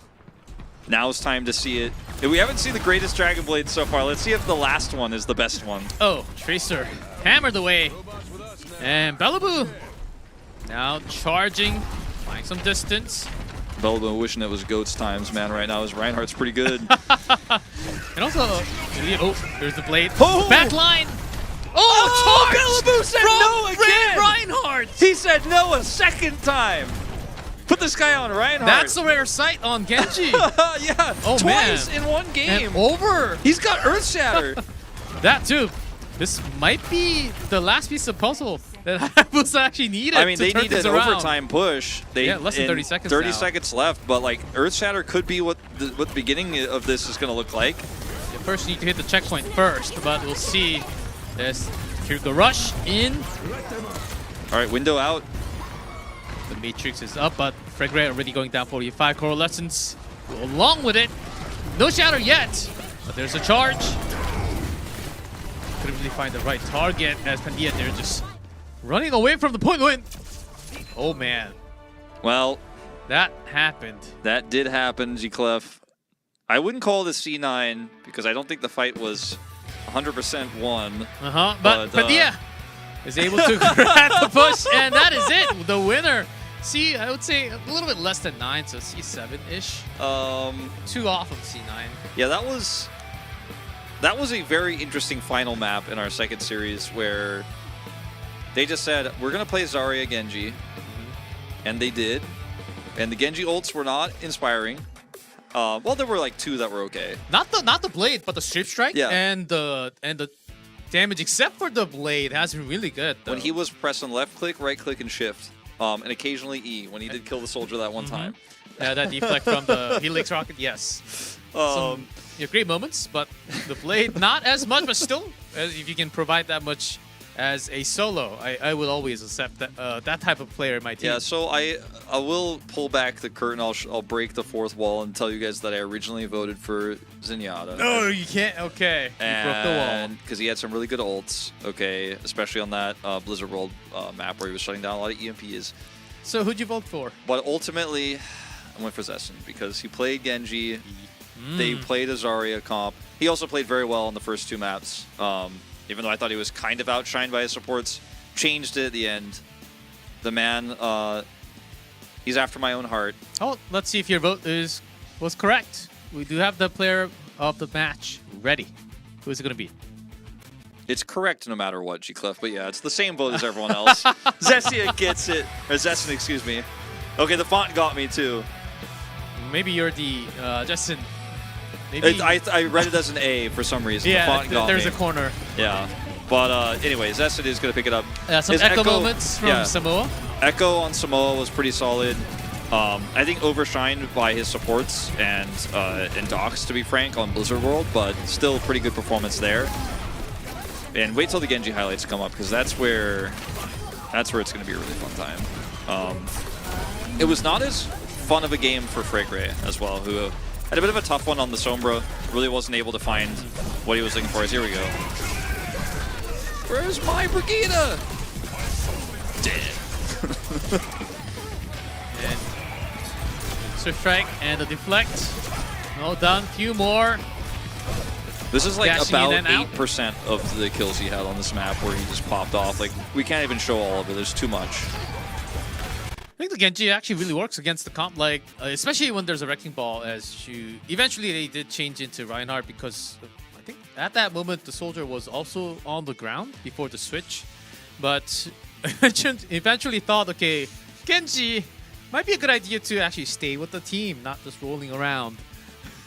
And that was one of the moments. Bellaboo, he and Frigre, I think, I mean, it's a long tournament, still early days. I think probably going to have to step it up a lot if they want to compete with the other teams in this tournament, because individually there were a lot of overextensions, especially on the Wrecking Ball. There were a few moments where, you know, I would have rather seen Frigre's Tracer. He looked a lot more comfortable on that pick than the Sombra itself. And I think that this is probably a good learning experience this series for them. The qualifier run, you know, sometimes a little bit easier than what you're going to see here on the actual tournament itself. Yep, as you can see from coming up next, over there. The big one. Yeah, the big one's coming. The previous Team Japan from the World Cup. That's Varrel, guys. And their opponent here, Namakuji, will be fighting against them. Can they really give them a big challenge? That will be the question. We'll take a short break, and when we come back, we'll have that final match of the night.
Welcome back, everyone, to OWCS Japan. Day number 1 here, as we are about to head into our 3rd match. You look happy. I'm happy. You know why? I do want to know why. Because Varrel is playing. Varrel's playing. First And, match of the series, entire series. It's going to be a good one. I'm really looking forward to seeing how they perform. I expect that this could be a stomp, as we did have 2 3-0s already today.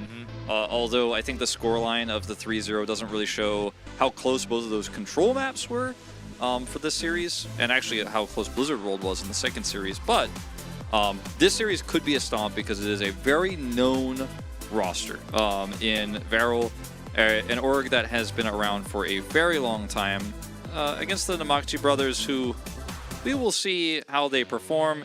Take a look at their roster right now. It's a full Japanese roster, and Basa will not be starting tonight. See, Jisoo will be in Menhera, Nozzle, CC2, and Bambi. Namakuji brothers. We're going to find out what they're really made up of, the brothers of Namakuji. Not really having that many career history, as a lot of these names will be fresh and new for a lot of you guys, as well as it's the same for us. And they're fighting the best team from Japan. Maybe it's a good thing that they can actually learn from their opponent. We are saying this because we're pretty realistic compared to what we can say, and certainly do not want to say anything wrong. Yeah, I mean, look, their opponents on the other side, pretty insane. Yeah, World Cup, the best of the best from Japan. Best of the best from Japan, an org that has an insane amount of talent, experience. They have pre-existing synergy because they didn't just build this roster for this tournament like a lot of our other teams did in this tournament, just in general, even Korea, right? Like, a lot of these rosters were just made, and it's going to take a long time. This roster has, by the way, 7 players on it. It is a big roster.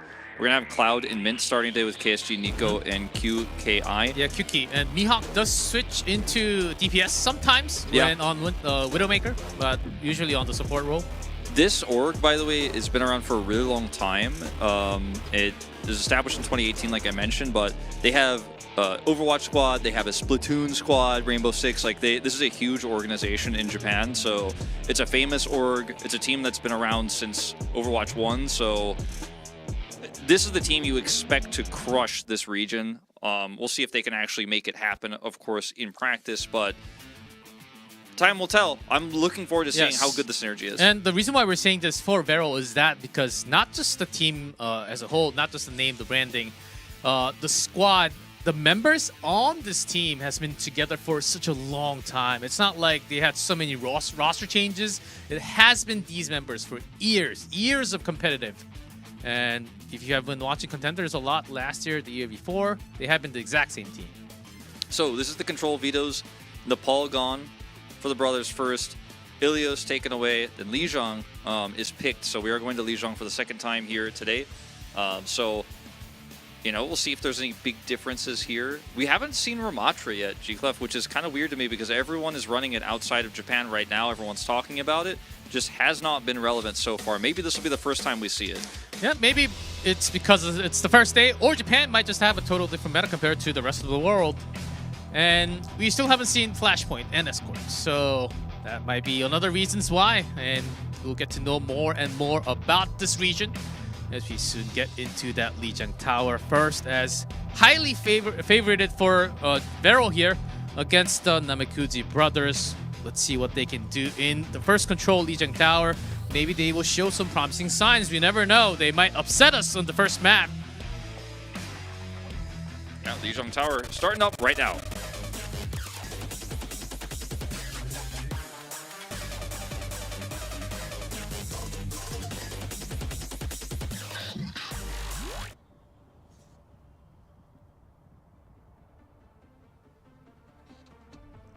And off we go. Varrel versus Namakuji brothers.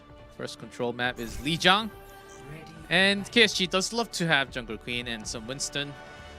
And Roadhog, okay, has been buffed a couple of times. Look, everybody knows it's my favorite meta comp Pharah, Hanzo, Roadhog, Zenyatta, Lifeweaver. It is actually super viable, trust me. Man, what are we missing from this comp? Nothing. I Missing nothing. thought it was a joke, but it's 5 seconds to go. Okay, here we go. Nope, it's just a Symmetra teleporter. They are actually running this. Oh. Okay, teleporter out. Namakuji brothers are about to have a lot of fans. Okay, So- Hanzo switch. Yeah. Lifeweaver out of the gates.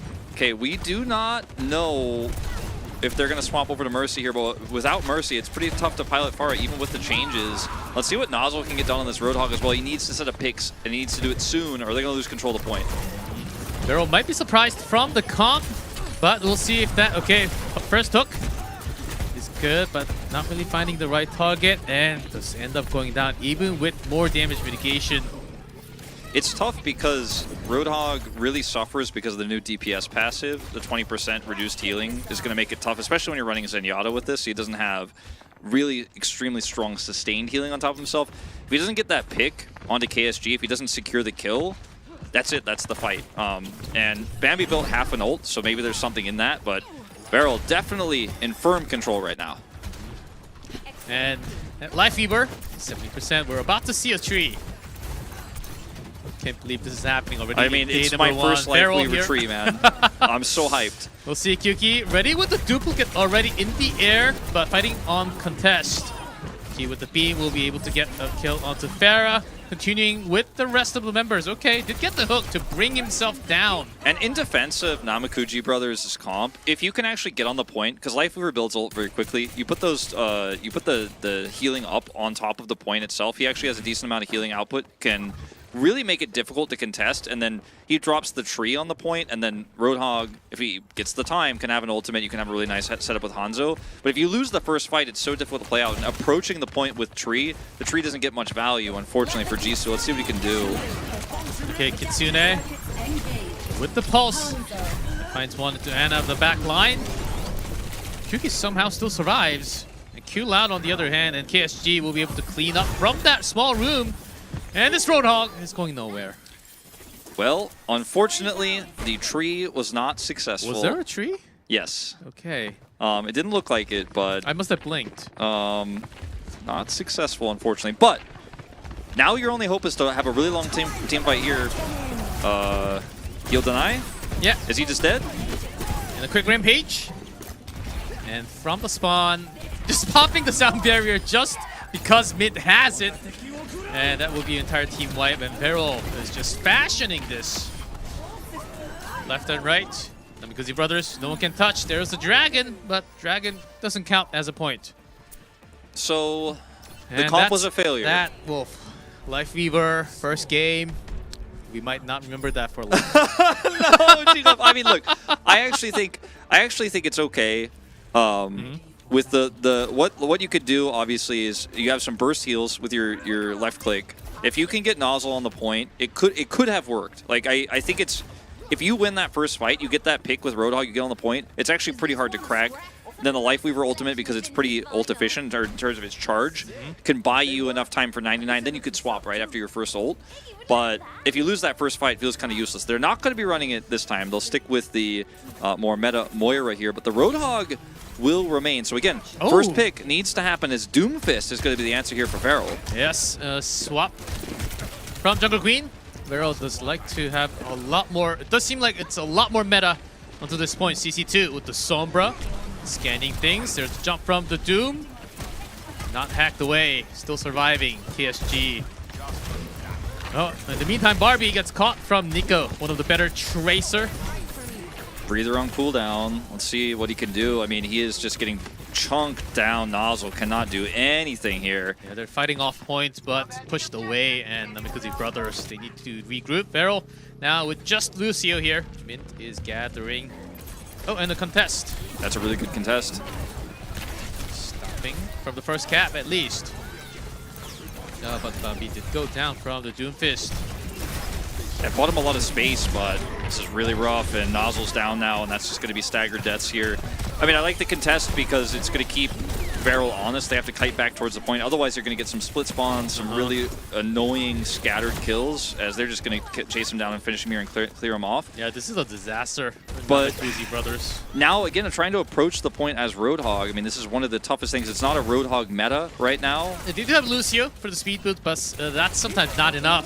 Yeah. It never really has been Roadhog meta. Yeah, I mean, there was a time, like a long time ago. Yeah, like the beginning of Overwatch. Yes, Jisoo Coalescence out. Even with that, was not able to sustain, and there's a pulse bomb. Not enough. PSG still has a tool to escape, and that's Meteor Strike. Yeah. Not even going to escape. Yeah, just staggering. Went all the way down to below 20 health, but still not going down. Q Loud Mid doing a fantastic job of healing. Mint has his ultimate, so if he hits that for the EMP, your options here as Namakuji are so unfortunately small.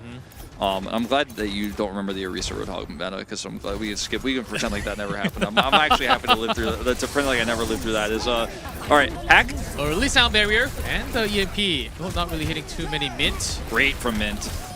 The counter barrier comes out. Nico finds one already. There's a push, keeps on happening, and the dive comp. As we know that this is strong on any map. It's making well, Varrel.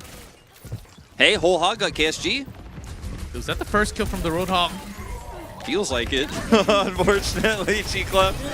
And Kuki duplicate into Lucio. Hey, lots of extra healing. Maybe Oh, CC. maybe a sound barrier. No, he's not gonna get it. Yeah, Mint on top of things. Translocator in the air. Can't really deliver much for Namakuji brothers. And it does seem like that's about to be 2-0 with some contest from Barbie. Tracer. And Jisoo will be the last one to be picked off. Unless Sombra comes in time. Not gonna happen. That's a 2-0. I believe both 100-0.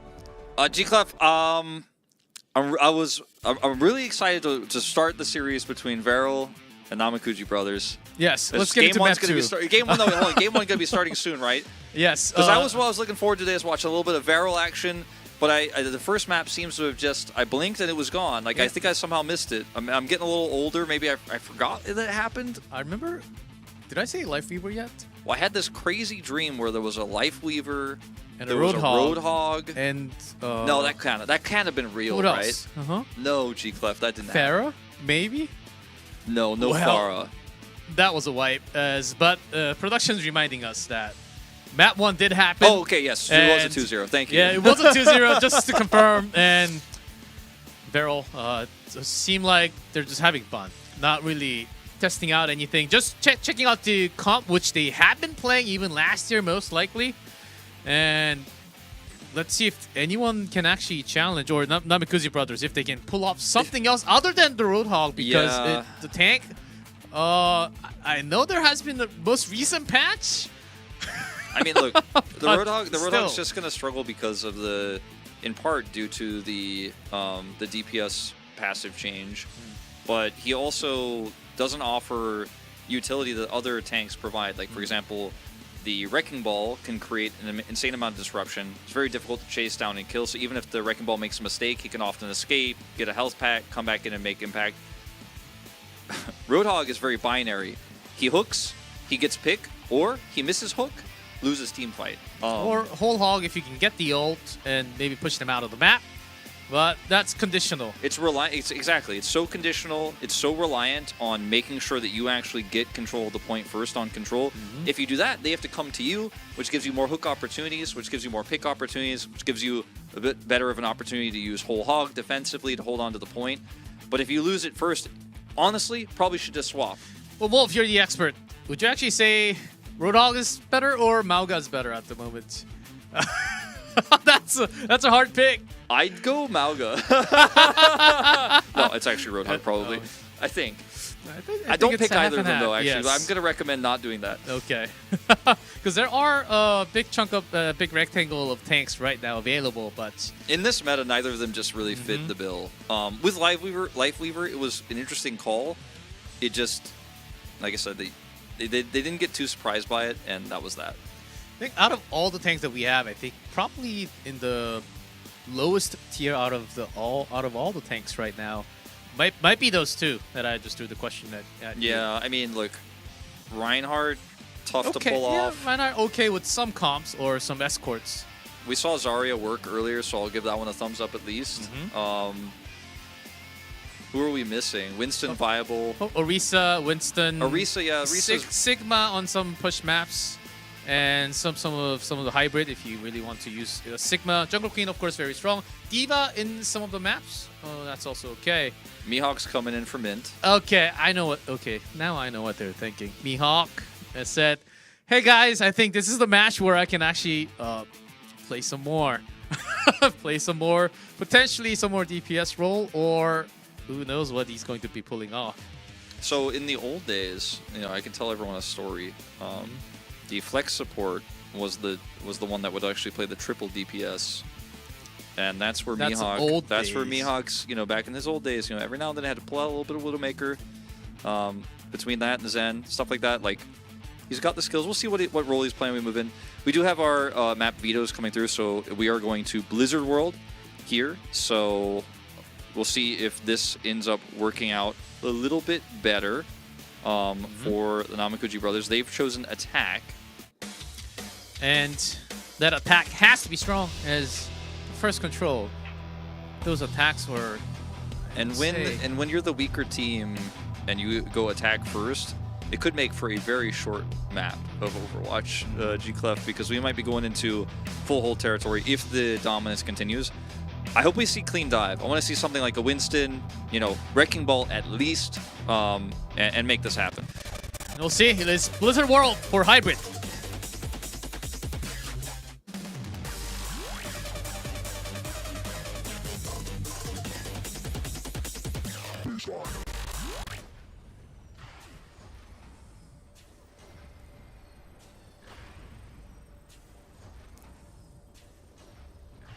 What's that machine The doing? energy source. Probe's trying to harvest some minerals and send an energy into the sky. Where Command does it all center? go? The Nexus I mean. experience. It's a probe, G-Club. Come on, you're Nexus, Korean and you played StarCraft. G-Club, come on. That on purpose so you can bash me. Oh, yes. All right. Namakuji G-Club. brothers. G-Club, What's it's up? attack Roadhog. Roadhog on Blizzard World. But I've everything seen else everything. is okay. The other seem fine. Echo Hanzo, Ana, Zenyatta, okay. Okay, it's also Orisa on the defense, which is quite unique, and I do think is not bad, actually. Great for holding the point itself and going behind the wall. Very difficult to crack that Orisa. And she's kind of a counter to Roadhog as well. They scout this instantly by Kyuki here. He's going to see it right away that it is in fact Roadhog, so they can confirm that. I think KSG kind of viewed, okay, he's going to stay Roadhog very likely. Yeah, and Orisa is great into Roadhog because she So- can just go and right up into his face and be like, hook me, I dare you. Here's Nozzle, at least gaining some grounds on his own. Yeah, you can hide yourself in the small room. There's a party grenade and the grab along with the kill. Okay, that's what you need. That's how this comp could work. Plus attacker's advantage here. Spawn advantage. Bumpy's gone. There's Kyugi, but still 2 men down for Varrel. They do need a spawn time. But in the meantime, Q Loud.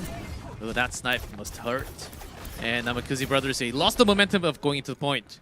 Okay, that's rough. They looked like they had such a great start there with that pick, but now Mihawk's back. Now, Ana also fantastic into Roadhog because she can heal deny him and make it even tougher for him to do anything. So very, very good counter comp just all in on by Varrel, even though they didn't know what Namakuji was going to run for sure. And Namakuji stubbornly will not swap. So let's see what the second push looks like. Here's Nozzle.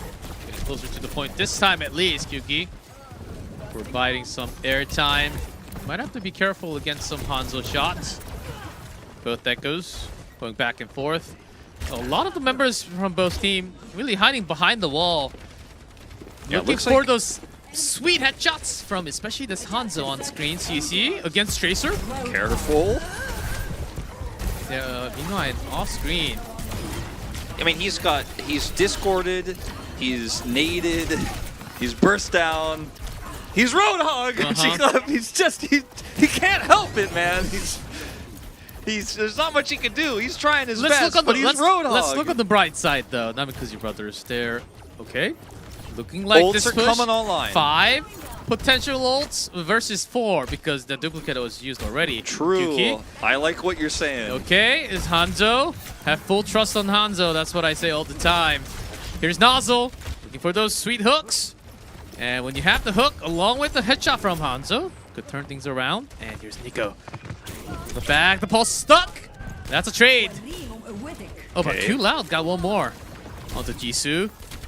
Nano, Echo in the air. QK having some fun time. Oh, actually, it gets picked up by Bombi. Okay, he's got duplicate as well, so he can actually make this push much more extended. He's probably going to take Orisa. Yeah, Nano gone. And so that was almost too dangerous. Orisa copied. And do they have the moment with the whole hog? And the dragon coming through. But no further kills. Q-Loud just healing them up. They want to recontest. Transcendus keeping the team up. I mean, in the meanwhile, Kyuki's already back on the battlefield. Kyuki is popping off, man. I actually can't believe they might hold this. Trade a kill, then Kyuki. Man, also just gets wiped ass. That was the best Roadhog gameplay we've seen so far. It was from an Echo. And it was actually Kyuki, not Nozzle, sadly. And 30 seconds left, Wolf, as Varrel, they're about to full hold. Oh, it looks like a full hold. Yeah, that was 5 ults used. And 20 seconds, can anyone really make the touch? There's no Sombra, no Tracer. They have to come straight in, slowly. No Lucio at all. Oh, it is looking rough. It is looking rough. One more shot here. Where's Nozzle? Where's that hook? Where's that pick? There he is. 5 seconds, KSG makes the first kill. Jisoo, 45 situation. Varrel looking for more as Bombi is low. CC2, all the members of Namakuji brothers again.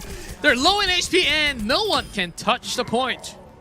That's round 1 complete. All right, let's play a little game, G-Clef. What are we playing? How many attempts does it take for Varrel to get 1 tick of Blizzard World? How many different team fights? Like how many different attempts? Like, look at this, by the way. This is insanity.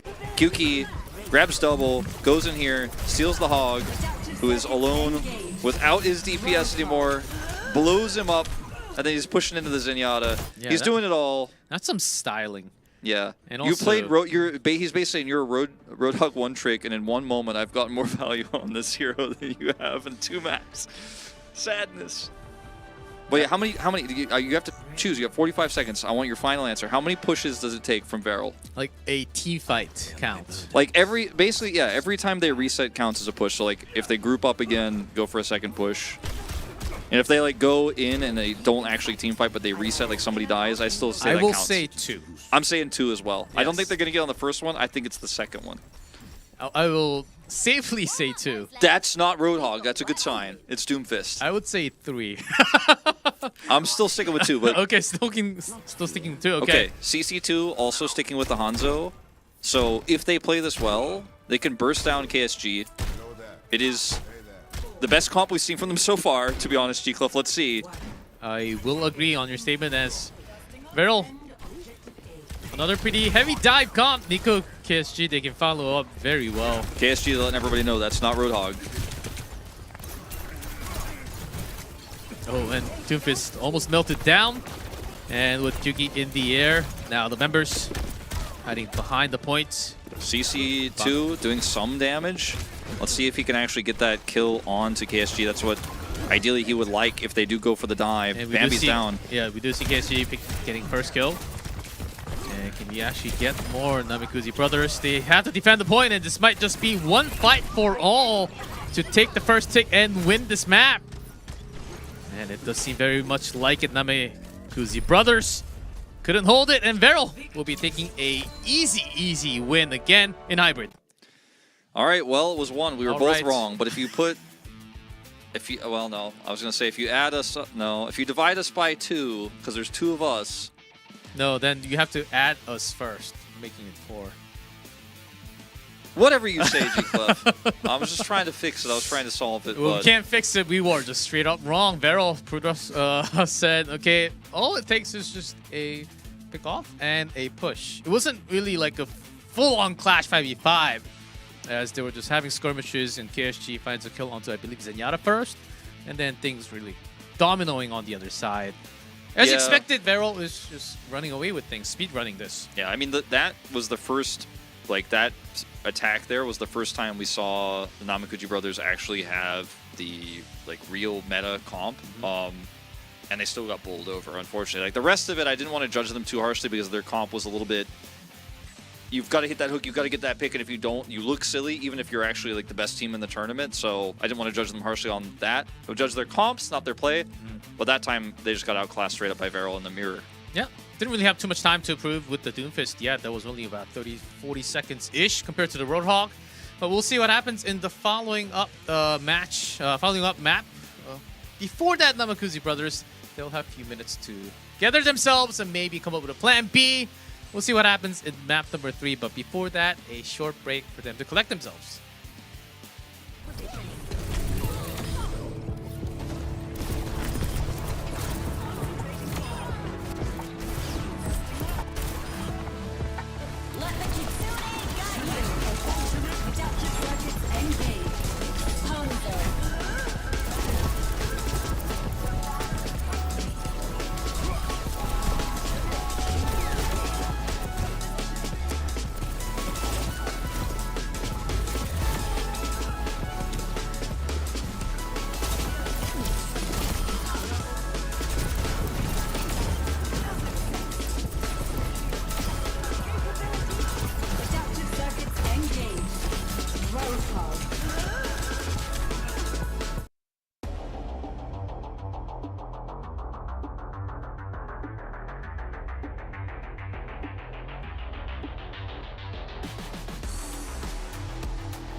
And welcome back to Overwatch Champions Series Japan. It is day number 1. And Varrel is rolling away pretty fast, just like the Wrecking Ball that we have seen. And Roadhog, beep, not a meta. Not going to be happening. Hopefully not. I think he needs to take a breather, G-Club. I think Roadhog just needs to take a breather. Hope he's not purpled and Discord orbed. Oh, there's a lot of anti. Oh. I mean, I'm an anti-Roadhog myself. I used to play a whole lot of Roadhog, like back in the days. I'm talking like 2018, like maybe 19. But ever remember since the those old days where like Roadhog versus Roadhog, if you get hooked second, it's actually better. Anyway. Oh yes. Let's not go back into the old days. Let's talk about push. We're going to New Queen Street. So you know, it's different from Coliseum. It's our second time today. And this push, right? Hopefully this push. I mean, it's Varrel, and it's going to be one of the faster pushes we've seen today for sure. But I just oh yes. I was just saying, I don't know if Varrel is going to do the kind of Giga Chad play where they'll play Genji Zarya. Are they interested in that? Is that something they're looking to do? Or are they going to play Roadhog and show them what's what? Or are they just going to play standard Doomfist or Wrecking Ball? We'll find out. We'll find out on New Queen Street if things will get dirty or if it's just going to be steamrolling from Varrel. It might just be 3-0 again of the entire day. It might be one of the faster ones too that we have push. We'll see what happens as we get into our third map push between Namakuji brothers and Varrel.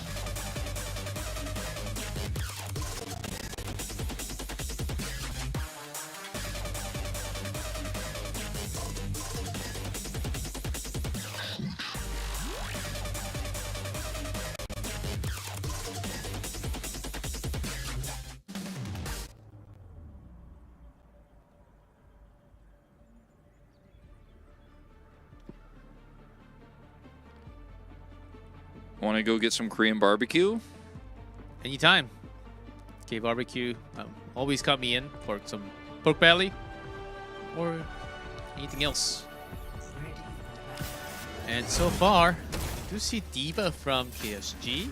And okay, Nozzle back on Roadhog, which does worry me a little bit. And I think we will just go with it. 5 seconds left. Little bit concerning, to say the least. Lifeweaver, Roadhog. So, you know everything I told you about Lifeweaver and Roadhog on the first map, Lijiang, where I'm like, oh, okay, you get that first hook, you get on the point, you've got the healing. That doesn't really work on push, actually. It's completely open no matter what. There is no point. The terrain is fluid because you're constantly moving with the robot if you have control. So this one I'm a little bit less confident about. This one it's a little bit tougher to justify as Jisoo is dead. Okay, another pick off from KSG, who seems to be just slamming away and getting these solo picks. And Roadhog can do that. Oh! Might be getting some more. No. Oh. Sorry, G-Club. No Roadhog kills, no Roadhog. That was supposed to be a kill on KSG, but... He just put his arm up and said no. Tank Doomfist is scary, man. Can't kill that guy. You can kill Roadhog, but yeah, you can't kill the fist. Yeah, blocking a lot away. And how did he get that go? And the kills happening everywhere here as KSG is just, again, here slamming away with the slam. Not really being contested. Yeah. And sorry, this push is happening. Yeah, my voice is cracking as what's Namakuji are cracking. Yeah, Nico Q out the duo for Snipe. Not successful this time. All right, like, we might see a second tree, G-Clef. It looks like he's going to die right now. No, hold up. He dropped there's it. a tree. But is there really a team fight around the tree? No. No one is around this push. And I have to say, that tree, very eco-friendly. Some people like to call it the tree of death. For the moment, wait, got a hit. wait, Okay. he killed Nico. Okay, that's a Tracer kill. First one up, and the Transcendence.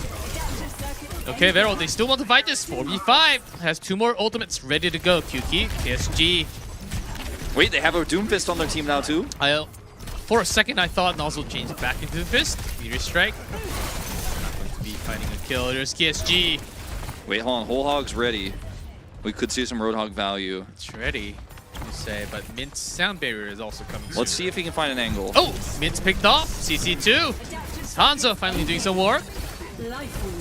Lifeweaver getting the high ground here. That was kind of cool. That was some cool Lifeweaver tech. With the pedal, and thought we could see some more action from Namakuji. It is certainly happening with Q Loud going down. The cart is pushing. They're like not even 5v5ing this. They're actually leaving one on the cart, and they're losing the fight slowly here. A lot of ultimates sent. CC2 actually dropping out his the Dragon Strike didn't really do too much, but I guess it's all worth it at the end. Yeah. There's the tree. Right, so they have gotten control of the robot, and let's see what this next fight looks like here, obviously, because Nico might be looking for backline access here. Nozzle disconnected. I mean, look, his health dropped down super low. Q Loud. Let's get those damage in. Nico fighting in the middle ground. Got one. Big KSG engage.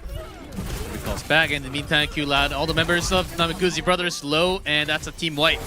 That was just a clean fight from Varrel. KSG goes in. Nico layers the damage through. Discord orbs out. Both support ults. Honestly, they have all their ults. They have all their ults for this next fight. They're pushing hard. Yeah, Kyuki gathers up pretty quickly, and it's an echo too. So that should be coming online real soon. But on the other hand, yeah, CC2, as we can see. And here's the slam away. He can go to the backline because he has Meteor Strike. He can go so deep. Release Transcendence from Q Loud, pushing all the members of Namakuji back. Meteor Strike for the kill. Where do you want to go? All the way back. That's where you want to end with your robot. There's He's the rocket toying with punch. Jisoo. He's toying with him, G-Clef. Oh, Nozzle got a kill onto Nico. That's a second time. Yuki to get into Lifeweaver out of all. Will continue their push with just Nico dead. This robot is also pushing. just destroying everybody on his own. Now Mint has The foot kill, G-Clef. It was a foot kill. Oh. Roadhog's even vulnerable to Zinyawa. Now we know from the kill feed. Now we know after all those years. Finally, the foot in the feed. Not just Torbjorn Hammer. The Zen foot. Okay, KSG gone for the field. Varrel. 4 more to go. Do they want to spend that barrier? Oh, another hook. Okay. Hey, Wolf, things are happening. It's happening. He ends up getting 2 picks here. They have a lot of ultimates. They're fully stacked. Big 5, so to speak. Used to call it Big 6 back in my day. Big 5 ultimate setup here for Namakuji. So they can utilize this to great effect here and maybe actually get some real distance on this next push. Obviously, double support ultimate for Varrel is going to put a stop to some of that. The coordination has to be good. I think Nozzle needs to try to force those ults out with a good hook or a Dragon Strike and then try to look for the whole hog. Very slowly played. Bobby's Echo. Duplicate into which target? A pretty good question. Varrel also getting close to 4 at least. Early sound barrier. Wants to engage. And Bobby immediately cut off. No duplicate. Whole hog out from Nozzle. And Transcendence has to pop off with the tree. Yeah, double layering of the ultimates means Nozzle can actually live long enough here to get double hog kills here. Very well played. Actually, a 3rd kill going over. And this is a completely one-team fight here for Namakuji. They had a huge ult advantage. I think they probably could have staggered the support ultimates a little bit better there for more value. Didn't necessarily need to use both of them at the same time, but it's enough to get Nozzle over the line. Q Loud saves his, though, so this fight could turn around things, but Nozzle is looking much better on the hog this time, and you could see if you get the hooks, if you get those picks, it could be slightly viable. I'm not going to say this much more than that. And still, KSG was able to find a double now onto Jisoo from CC, starting with CC2, Bombi. Yuki seems like winning the Echo duel in the air, and also without his teammate, can't really do too much as the hog has no real utility to for the movement. At least they're using the Lifeweaver pedal to Raise get him onto up. high ground and try to do some stuff with that, but it looked so good. I mean, I don't want to say this comp is viable, but if you get the picks, you know, it does things. Not really, but it will it will get you kills and get you an ult advantage, right? And that's what they had in the last fight. They don't have it anymore. Look at that Discord orb again, just constantly keeping him under duress. Again, duplicate into Life Viewer, and he's already on to the other side. And Nico doing some work. Diesel gets picked off again. 45. Nico ready with the pulse. Oh, pedals away from the pulse bomb distance. Nicely done, but gets picked off from Kyuki, who's in the air. You can't dodge both targets from DPS. Nico still having the pulse. Doesn't really even need to use that pulse bomb. And the robot will be hitting the checkpoint. And that is it. 3-0. Clean victory from Varrel. Clean victory. 3-0. Very dominant win. And I think there's 2 potential votes you could see for player of the match on this one. It's either Kyuki or KSG. For me, I think they were the most strong players. Yes. So you see the Varrel scroll slowly. Well, we got to drag this out a little bit. I mean, it was very short, G-Clef. You know, we can't was. If we just let Varrel go across one time, we wouldn't really be doing them justice, would we? And what was our shortest match of the day by far. But yeah, the Roadhog is going to be the talk of the town for those connoisseurs of Japanese Overwatch who watch today, and not in a good way. We're going to be talking about how the Roadhog just didn't really stick the landing. A few hooks, a few picks there on that final map at least, but only on push. And for the other parts, not really finding any, I would say, optimistic reasons to bring out in this meta, especially. If anything else, I think could have been better, even like maybe a Mauga, Orisa, Sigma. There are a lot of other choices, but it just had to be Roadhog, and let's see if that Roadhog continues as we go through this round robin first. But for now, Namakuji, player of the match. Not really handling it right. Who'd you vote for? Who'd you vote for? I'm not going to tell you. He wants to keep it a secret. I will. Okay, player of the match is ready, and we'll find that out. And my vote went into this player. No, he voted for KSG's line. No, I voted for Kyuki as well. I voted for Kyuki. I voted for Kyuki. I think he had the best play so far today on the squad, but it was actually kind of the toughest vote of the day. KSG had a fantastic game as well. I think a lot of these plays were possible because KSG was crushing the Roadhog, frankly, in every matchup he played it in, whether he was playing the Doomfist into it, whether it was even the Junker Queen in Game 1. And when he was destroying the Roadhog, it made it a lot easier for Nico and Kyuki to get the job done. QLoud also, I think, deserves a kind of small mention because he also had a great Zenyatta performance today. Tons of DPS, great Discord orb targets. And yeah, just straight up the whole team played extremely well. But Kyuki was the one who stole the show. Yeah, Kyuki is having a lot of fun moments. Also duplicating the supports from the other team. With some, I think, somewhat of a fan service, I could say. And just 3 zeros all over the board for tonight's results. And that's just the beginning of Japan, though, as we will have round robin. Some teams going against stronger teams, but this is only a small signs of what's about to happen. Yeah, I mean, this is just the first day. Like you mentioned, we're basically going in here 7 days a week, Overwatch all day, well, depending on where you're from, you can watch it all day. And because we have other regions as well. We have Korea and Pacific on top of Japan here in Asia alone. But then we do have EMEA and North America. So there's a lot of Overwatch. But this is today. Today went by pretty fast, to be honest. G-Clef is a 4-hour day. Very, very short. Really, really easy stuff. And as a result, we will have, of course, a top and bottom of the standings that look identical. Only 2 teams we didn't see. 6BL and Arise. So, or RBC. So it will be, didn't really mention during the overview, except for the very last team. We'll have at least the chance to go into last chance qualifiers. The top 4, of course, going into the playoff, the next stage, next phase, I guess. And the map differential will be the tiebreaker between the win and loss. And then after that, I can't quite remember exactly, but map differentials do matter. So that's why we have all 1 wins, 3s. That's all going to be very important towards the end. Yeah. And the win and loss, of course, is in series. So here are tomorrow's matchups. I will be back here tomorrow with Achilleos. So look forward to that. A reuniting of OG Overwatch casters here in Korea. That's right. You and I had our reunion From a different Blizzard world. So we will see 6 Below play tomorrow as well. So they'll be playing their first match, and I'm looking forward to seeing how they play because most people are considering them to be the second best team right now behind Varrel. So unfortunately for Namakuji brothers, it's a tough start to the schedule. Strongest two teams back to back. And they're also playing the last match too. And in our first match, we will actually see which one of these two teams ends up being stronger because they both took 3-0 wins today. So that'll be a close one. I think maybe, arguably, match 6, the first match for tomorrow, is the best one. Yeah, match 6 and 7-7. All we need is one more 7 for that 777. Almost got the slot machine win right there. Yes, but Vegas odds on that it's one. always one off. It's always one off. Um, And Varrel playing for another day. We do have 9 teams, so some teams will be having back-to-back games having each day. Some teams just not playing on one day and taking a short break. Yeah, RSA will not be playing this week. They'll be back next week, or starting next week. So very exciting stuff. Thank you guys for watching. It's my first time casting Overwatch officially in a really long time. Back. My first time casting with you since missed you a lot. 2018.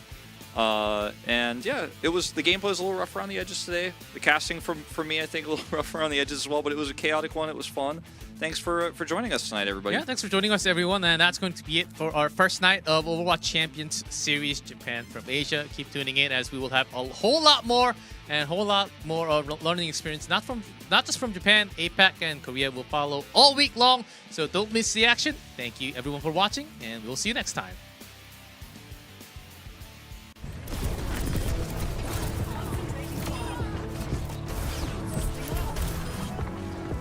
Let the Kitsune guide you. Adaptive circuits engage. Hunger.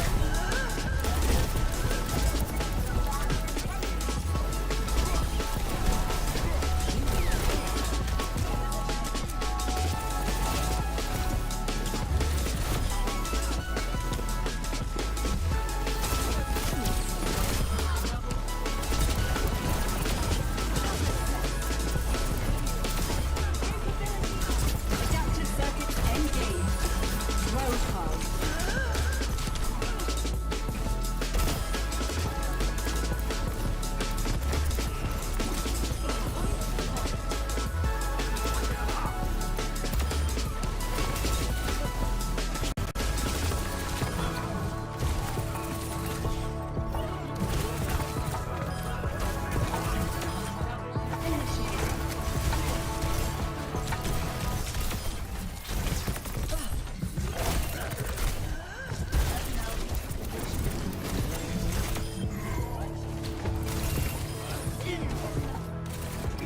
Adaptive circuits engage.